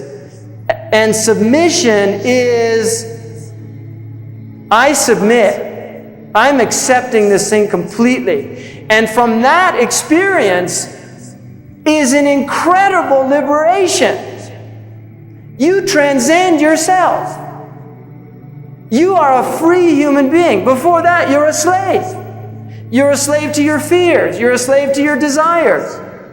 Once you accept your own mortality, right, what Heidegger calls a being unto death, you can nurture. You can enter into your humanity as long as you're in denial of that most fundamental fact. And Heidegger goes to the radical proposition that your death act will be the only real thing that you will ever do that was not determined by anybody else. That every act that you do in your life is because you've been influenced by your parents, by your peers, by your education, by your society. It is death alone that will be uniquely yours. No one will teach you how to do that. No one will show you that path. You take it on your own. And so that is your one true act that can be absolutely volitional. You can die. And that is really in harmony with the Islamic understanding.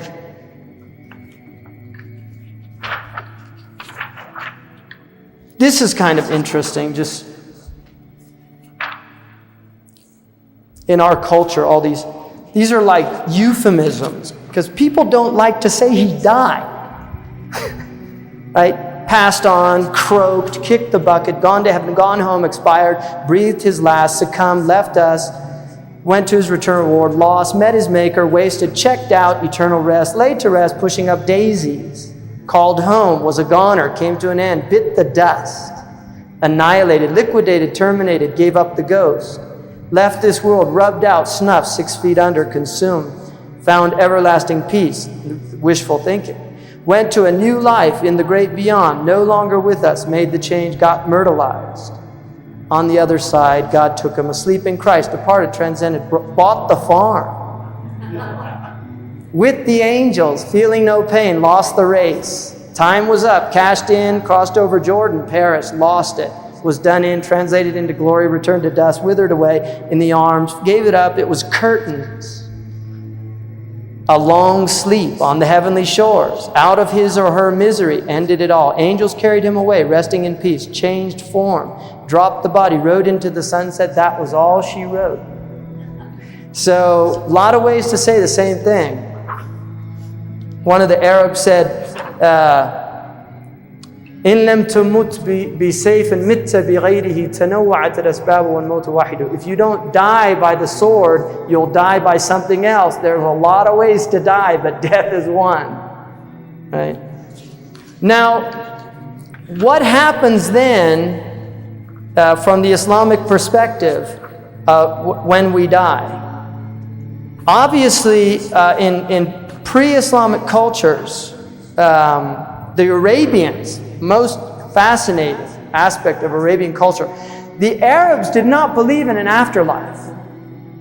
Really interesting, because most cultures have a concept of the afterlife. The Arabs did not believe in an afterlife. They said, نَمُوتُ وَنَحْيَا وَمَا يُهْلِكُنَا إِلَّا الدَّهْرُ. We live and we die and nothing kills us but time. The Arabs said, and will we be decayed bones, dust in the earth, and brought back to life? They say, who's going to revive these dead and decayed bones? The Quran says, قُلْ يُحْيِيهَا الَّذِي أَنْشَأَهَا أَوَّلَ مَرَّةٍ. The one who brought them to life the first time, He'll do it the second time. The Quran says, we created you the first time. The commentators say, second time around is always easier. Right? If it was done once, it can be done again. Now, how did the Quran deal with this belief? Because it's very interesting that the Arabs didn't believe this. How did it deal with it? The way that it dealt with it was it told the Arabs to look at the dead earth. And it said, we take a dead earth, send down rain from the heavens, it mixes with the seeds, and we bring the earth back to life again, and like that you will be brought back. Now, this analogy, there is a hadith that says that the Prophet Muhammad said, every human being has what's called ajb al-dhanab.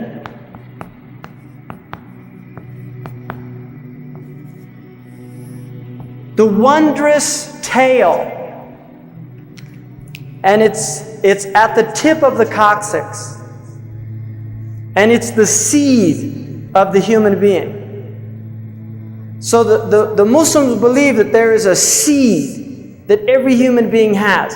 And like seeds are very interesting because they're very hard to destroy. Right? You swallow seeds, they come out the other end. Hydrochloric acid doesn't break them down. In fires, seeds stay. Right? Forests that are burnt down come back to life because of seeds that are there that aren't destroyed. Drought comes, kills everything but the seeds. When the rain comes back, it comes back to life. Now, the belief of the Muslims is that every human being has a seed, and that seed will not be destroyed. We don't know where it is or what it is. The hadith indicates that it's in the coccyx, but we don't know what size it is, what it looks like, nothing like that. But from that seed, every human being will be recreated from a divine reign. And it's interesting that we deny resurrection, and yet our own culture is talking about recreating human beings from one cell. Bringing back the entire human being by cloning one cell. Because all of the information about you is contained in one of your cells. And this, one of the verses in the Quran is, it says, we will continue to show them our signs in their cells and on the horizon until it becomes clear to them that what we're saying is true. So the belief in the resurrection is absolutely fundamental to the Islamic tradition. And there is a belief that every soul will be completely renewed. But the body that's recreated is not the same as this physical body. Yeah, no, it's not reincarnation. Now, here's a little schematic.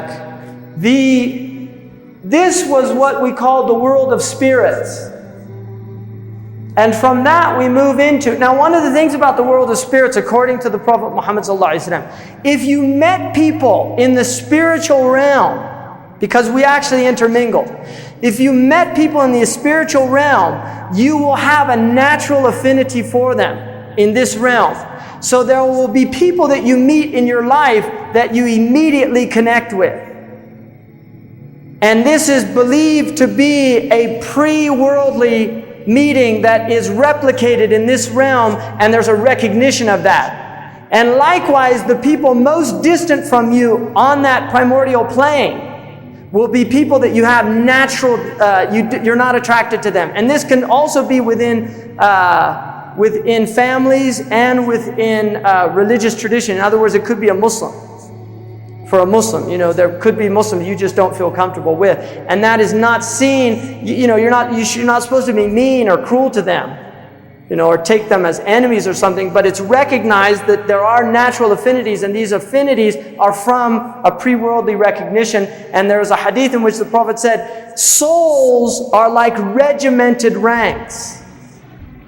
Those who knew each other before feel affinity in this realm, and those who did not, اختلف, there's differences. And it's like, if you look at it for a metaphor here, you have the armed forces, and they're all on the same side. But when Marines are at a bar drinking and then some Navy boys come in, right? There's all this kind of aggression that will often happen, because they're from different regiments. These guys are another group. Even though it's the same army, they're another group, and there's that kind of animosity that's a result of not being from that same regiment.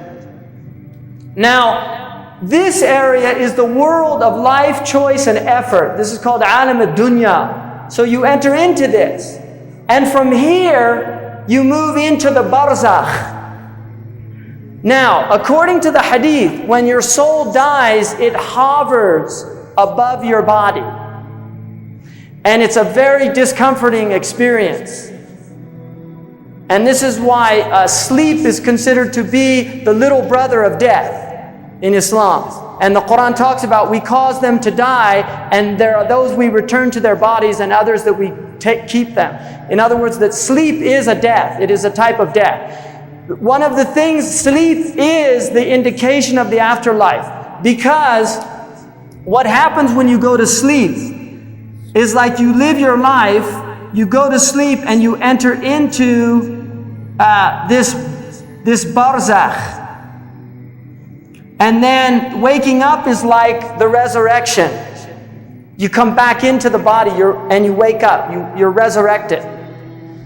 During sleep, you can live lives.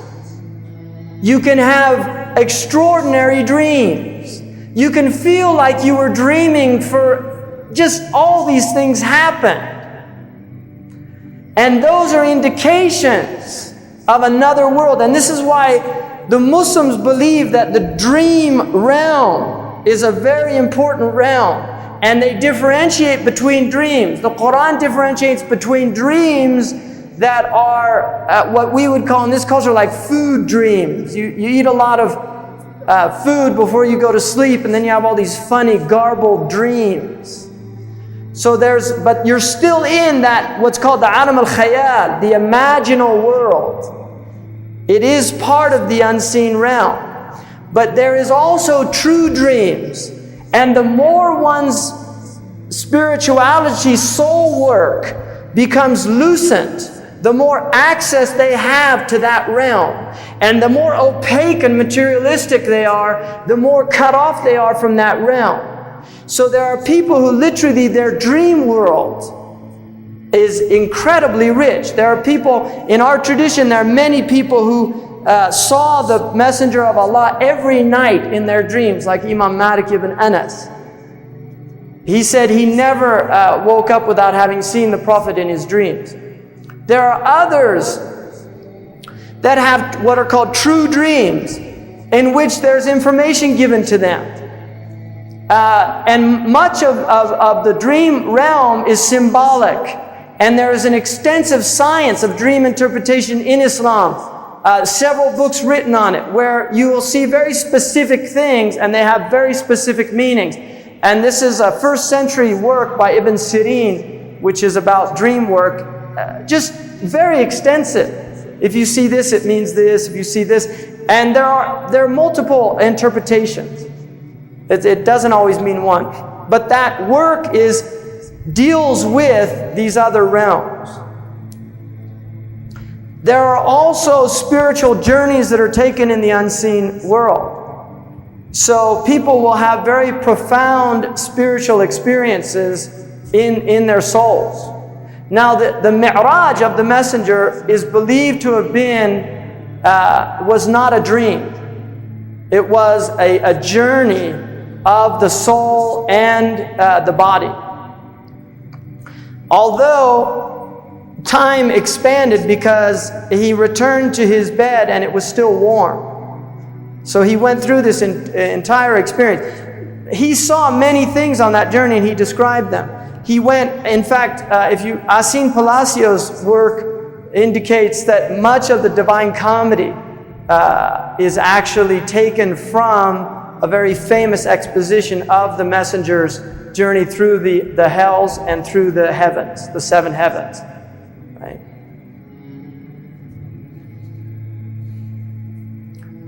Until you have the beatific vision, which was the result of that.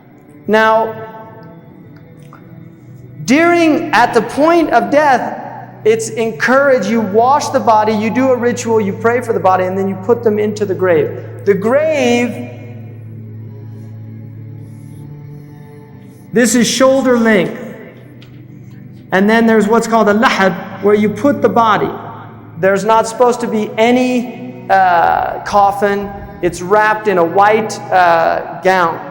White seamless garment like the one that men wear on the Hajj. Both women and females, males and females are placed into this. You're placed into your grave facing Mecca.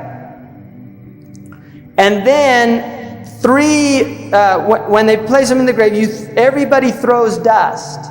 The whole community who goes to the funeral partakes in this. They all throw dust and they recite a verse of the Quran. From dust we created you. From dust we return you, and from dust we will bring you forth again. And then it is believed that the beginning of the next stage, this is the barzakh stage, right? We've got these 5 stages. The next stage begins. In the barzakh, there are angels that come. 2 angels, Munkar and Nakir. These angels are very frightening, they're very powerful, they have voices like thunder, and they ask a person,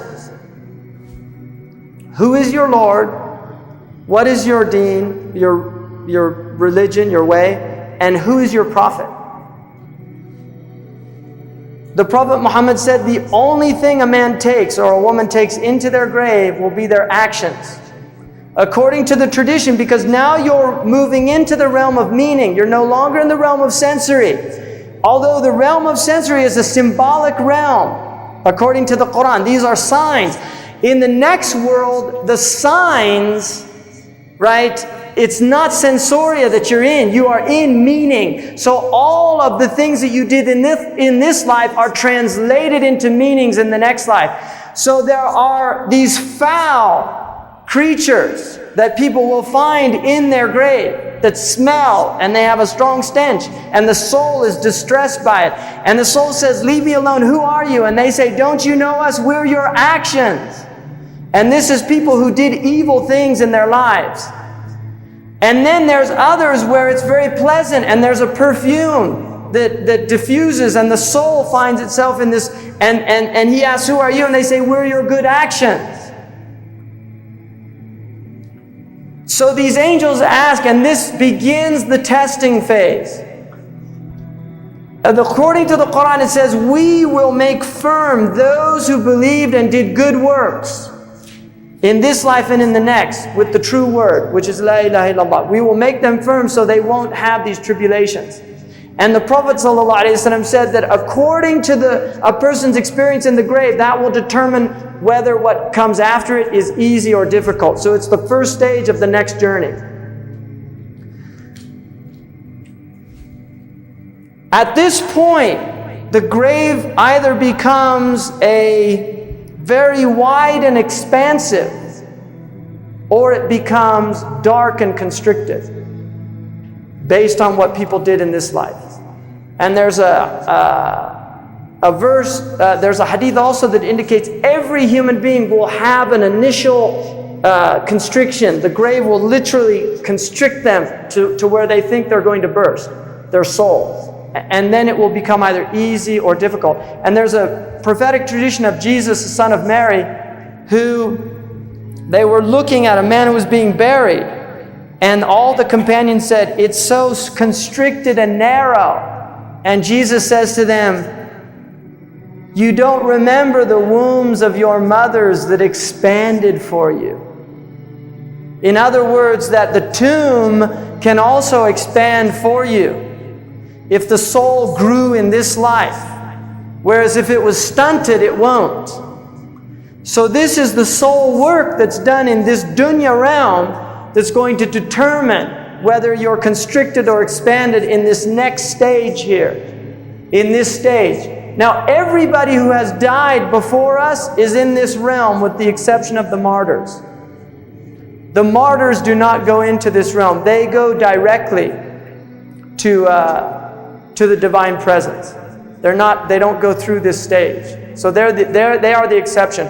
And Islam does not restrict martyrdom to those who die witnessing their belief, which is the traditional meaning, including in Greek. A martyr was anybody who died witnessing their belief. A person who dies in a fire is considered a martyr. A person who dies of a sudden disease like cholera, a person like dies in a plague, that's a martyr death. A person whose roof falls on them, like in an earthquake. And modern scholars have said that includes, by analogy, airplane crashes and car accidents, that these are martyr deaths as recompense for the trauma of that experience and not having been able to deal with your difficult, it's people who know they're going to die. It really helps them to resolve a lot of things. Whereas if you die suddenly, there's a lot of untaken care of business. And so this is a recompense for that. Drowning is a martyr death. Those who drown. So these are all deaths of martyrs. It's based on acceptance. Yeah, like it just depends on what state you are in. Because people who can die, that's the assumption of the community is it's a martyr's death. But that is not an absolute, including people who die on the battlefield. We assume that they're martyrs, but there's a hadith that said one of the first people to go to the hellfire is a soldier who fought to be called brave. And he tells God, I fought for your sake. And God says, you lied. You fought to be called a brave person and you got your reward. They said you were brave. And the same with a scholar who learns that God says, why did you study? He said, I studied for your sake to teach your religion. And he said, you lied. You studied to be called a learned man and you got your reward. And the same with a wealthy person. Mm-hmm. On the other hand, you have a prostitute, according to the hadith, who once came to a well and put her shoe down and brought water up and drank it. And there was a dog who was dying of thirst. And she looked at the dog and thought, that dog is like me, thirsty. And so she put her shoe down and gave the water to this dog. And the Prophet Muhammad said she was forgiven all her wrong actions for that one act. Right? And there's another man who said, who comes on the Day of Judgment, the only good action that he had was he used to loan money to people. And when he sent his bill collector out, he said, if they don't have it, just leave them. And the hadith says that God said, I am more generous in absolving my debts than this man.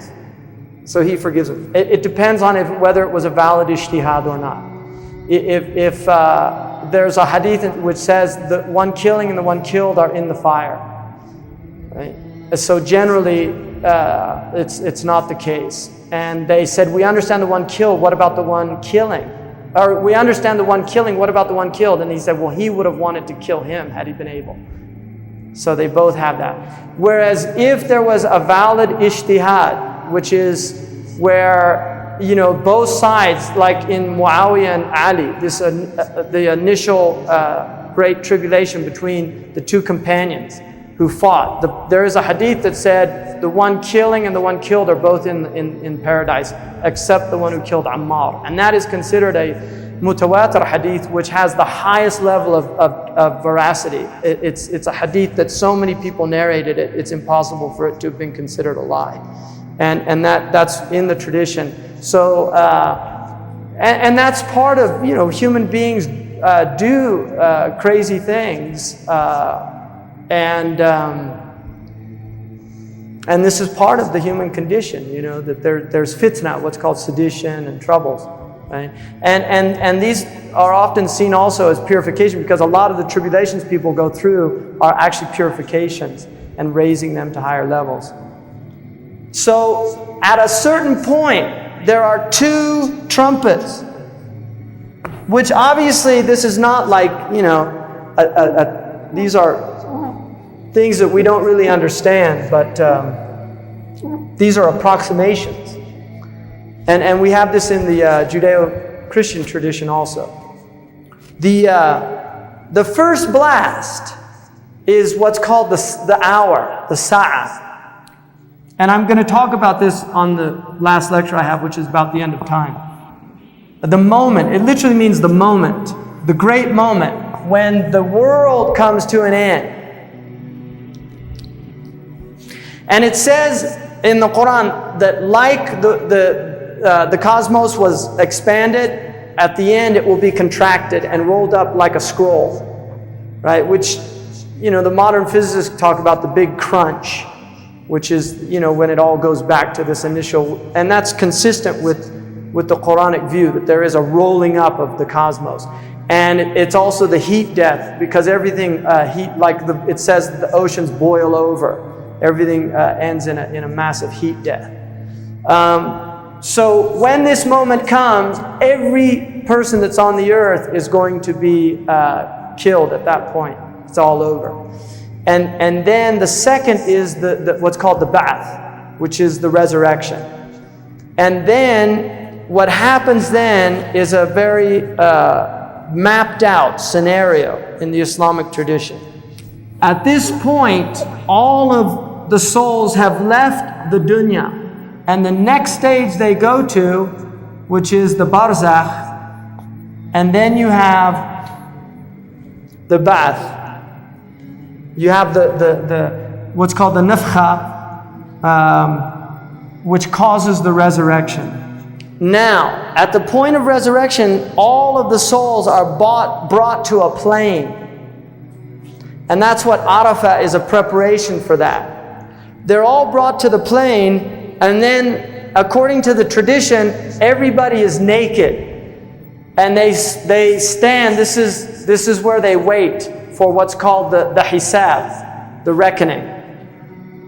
And according to the tradition, it says the waiting is 500 years. And people are in the Quran talks about, you know, a year with God is like 50,000 of years, 1,000 in different verses. So the idea of time is very different in this realm. It's not like it is where we are here.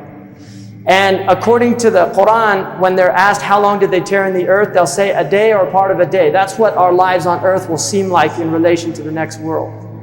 Now at this point, according to the Islamic tradition, all of the souls, some are shaded by their actions, and others are literally up in sweat, drowning in their own sweat because it's so intense. And at this point, after waiting an incredible amount of time, and it literally says that people are going in and out like waves, in and out. There's a lot of confusion. There's a lot of, it's actually, the descriptions are terrifying, with the exception of people that were the good people in this world. And then what happens is people say, let's go ask the prophets to get us out of this. And the tradition says they go to Adam, the first man, and they say, help us, intercede for us. And he says, nafsi, nafsi, my own soul, my own soul.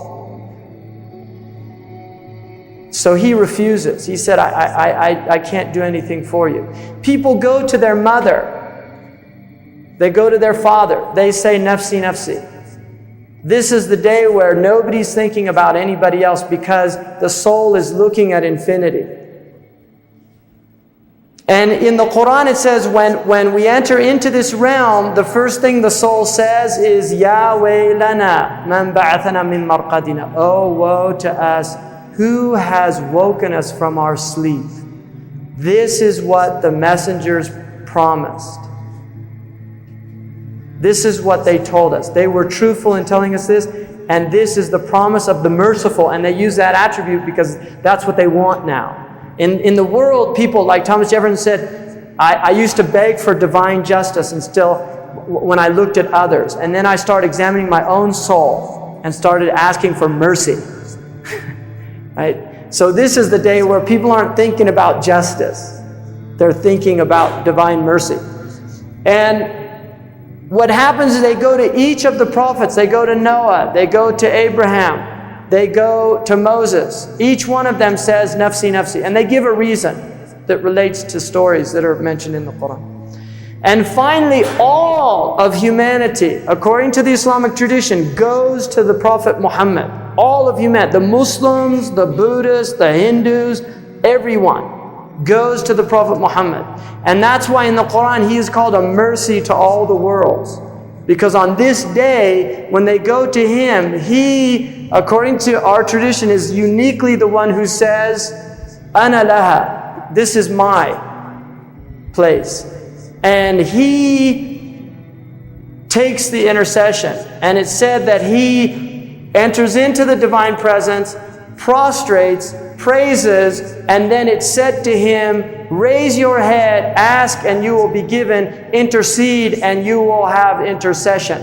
And he asks for the judgment because people are so terrified in this waiting period. They just want the judgment to happen. You know, it's like people that would rather just tell me what's going to happen. I can't wait anymore. And so they move to the next stage, which is the hisab, because of this shafa'ah. So the intercession occurs here. Now it's interesting, the Muslims identify in the New Testament, and one of the names of the Prophet in the Islamic tradition is Parakletos, which is the Muslims identify the Paraclete that is mentioned in John 16 in the Gospel when he says, I'm leaving but another comforter is coming after me. The word in Greek paraclete means comforter, but actually the first meaning of it is intercessor. It's the one who intercedes, who gives comfort. And the Muslims traditionally have believed that that is the Prophet Muhammad. The Christian belief is that it's the Holy Spirit. And at this point, they go now to the reckoning, the hisab. Now, there are people that will not get a hisab. And remember, from the Muslim perspective, all the traditions, the righteous of every tradition is going to be in a good situation on this day. This is not, the Prophet's community is only one community. There are many previous communities of prophets. And those people that were following their prophets, living according, they will all be with their prophet.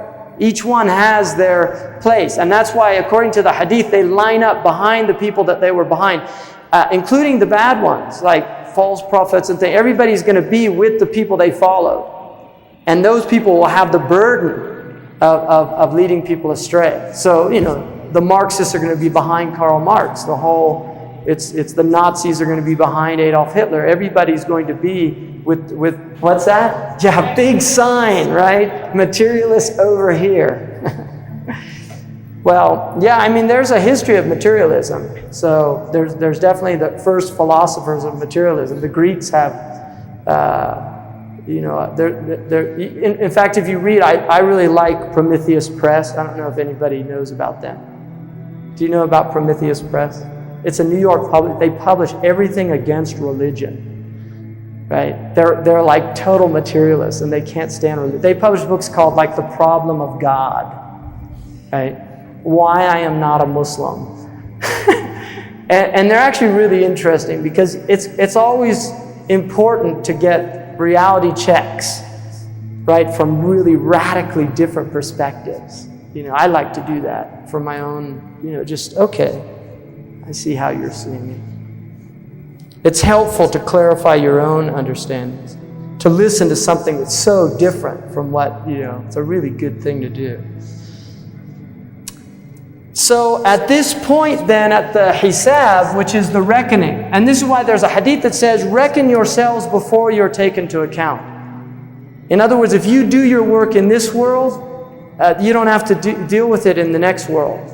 So there's a tradition in Islam of what's called muhasabah, and it's also a Christian tradition. There are orders that do this as a practice in Christianity of, at the end of the day, taking oneself to account and really looking at one's actions during the day. If they were good, you praise, and if they're bad, you ask forgiveness. Right? And this is also penitence and, confession in the Catholic tradition is going and getting this stuff off your chest, admitting, I did these things, and then having some way of atoning those wrongs.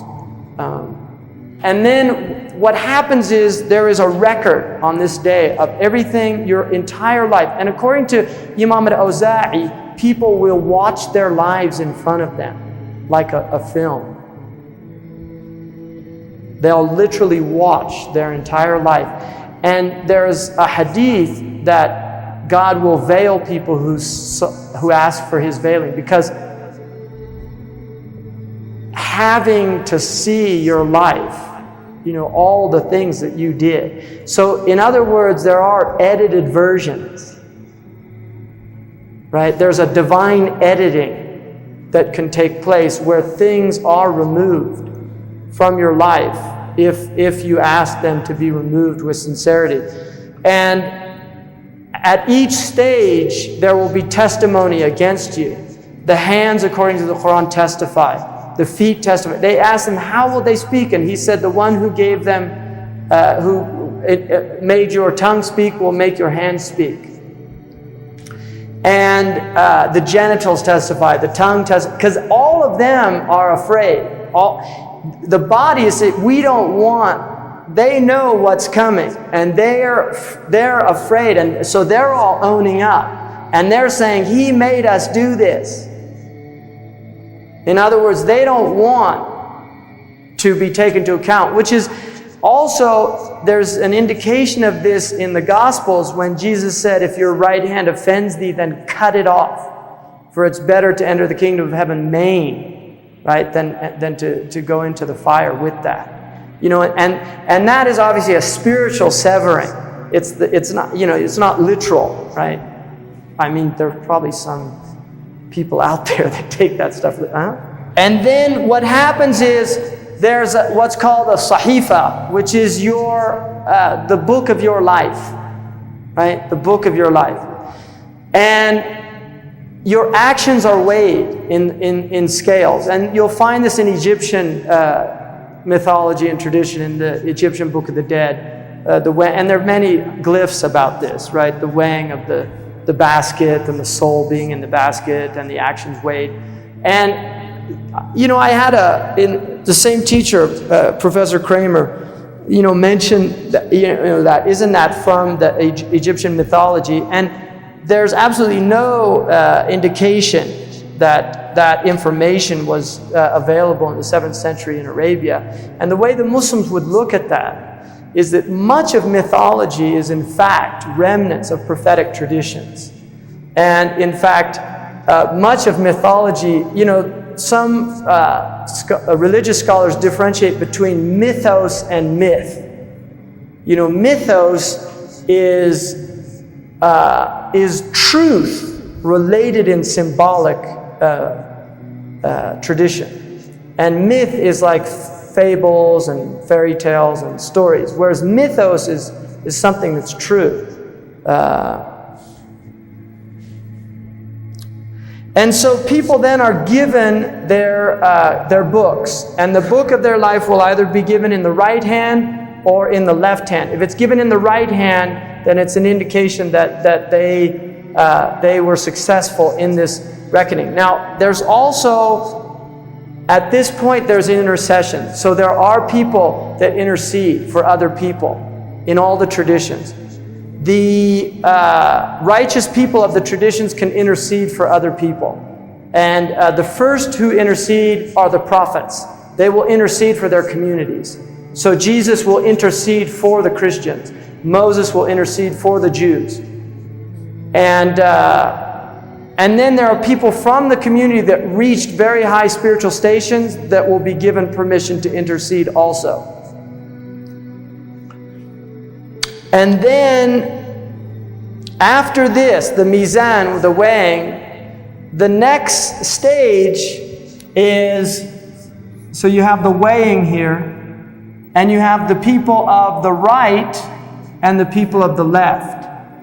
The people of the left go to the place of ultimate divine alienation, which is the fire. And the people of the right go to the place of ultimate divine intimacy, which is the garden. Now, the Quran says that the people that go to the garden inherit places in the garden, because every human being, according to the Islamic tradition, has a place allotted to them in the fire and a place allotted to them in the garden. Every human being has property in both places, and they will sell their property from one or the other. Those who free their souls in this world and sell their place in the fire, then their places are taken up by others. Those who free themselves in this world and purchase, according to the Quran it says, we have purchased the souls of the believers and their wealth, and against it is paradise. That's the bargain. That's the transaction. That you give your soul to God, and God gives you the garden. And so now there's also a point here which is known as the hold. And this is a massive, according to the Prophet Muhammad, it extends more than the distance of between Yemen and Syria. And it is a watering place in which those who drink from it will never have thirst after that. And He will, those who were the most righteous from His community, He will actually give them drink from His own hand. And this is followed by what's known as the qantara, which is a bridge. And people see the hellfire and go over this bridge to paradise. Now, according to the hadith, the Prophet Muhammad said that the most punished person who had the worst life in this world, in the next world, he will be asked, did you ever know grief, sorrow, or pain? And he'll say, I never knew grief, sorrow, or pain. In other words, just entering into this divine presence, all remembrance of the suffering of the world is removed. And also the person, the wretched one who had the most pleasure in this world, is asked the same question in the fire, did you ever know pleasure? And he can't remember any pleasure in the world. So these are the final, these are the, according to the Islamic tradition, the final abodes. And that day, which is the day of judgment, is known as the last day. There's no day after it.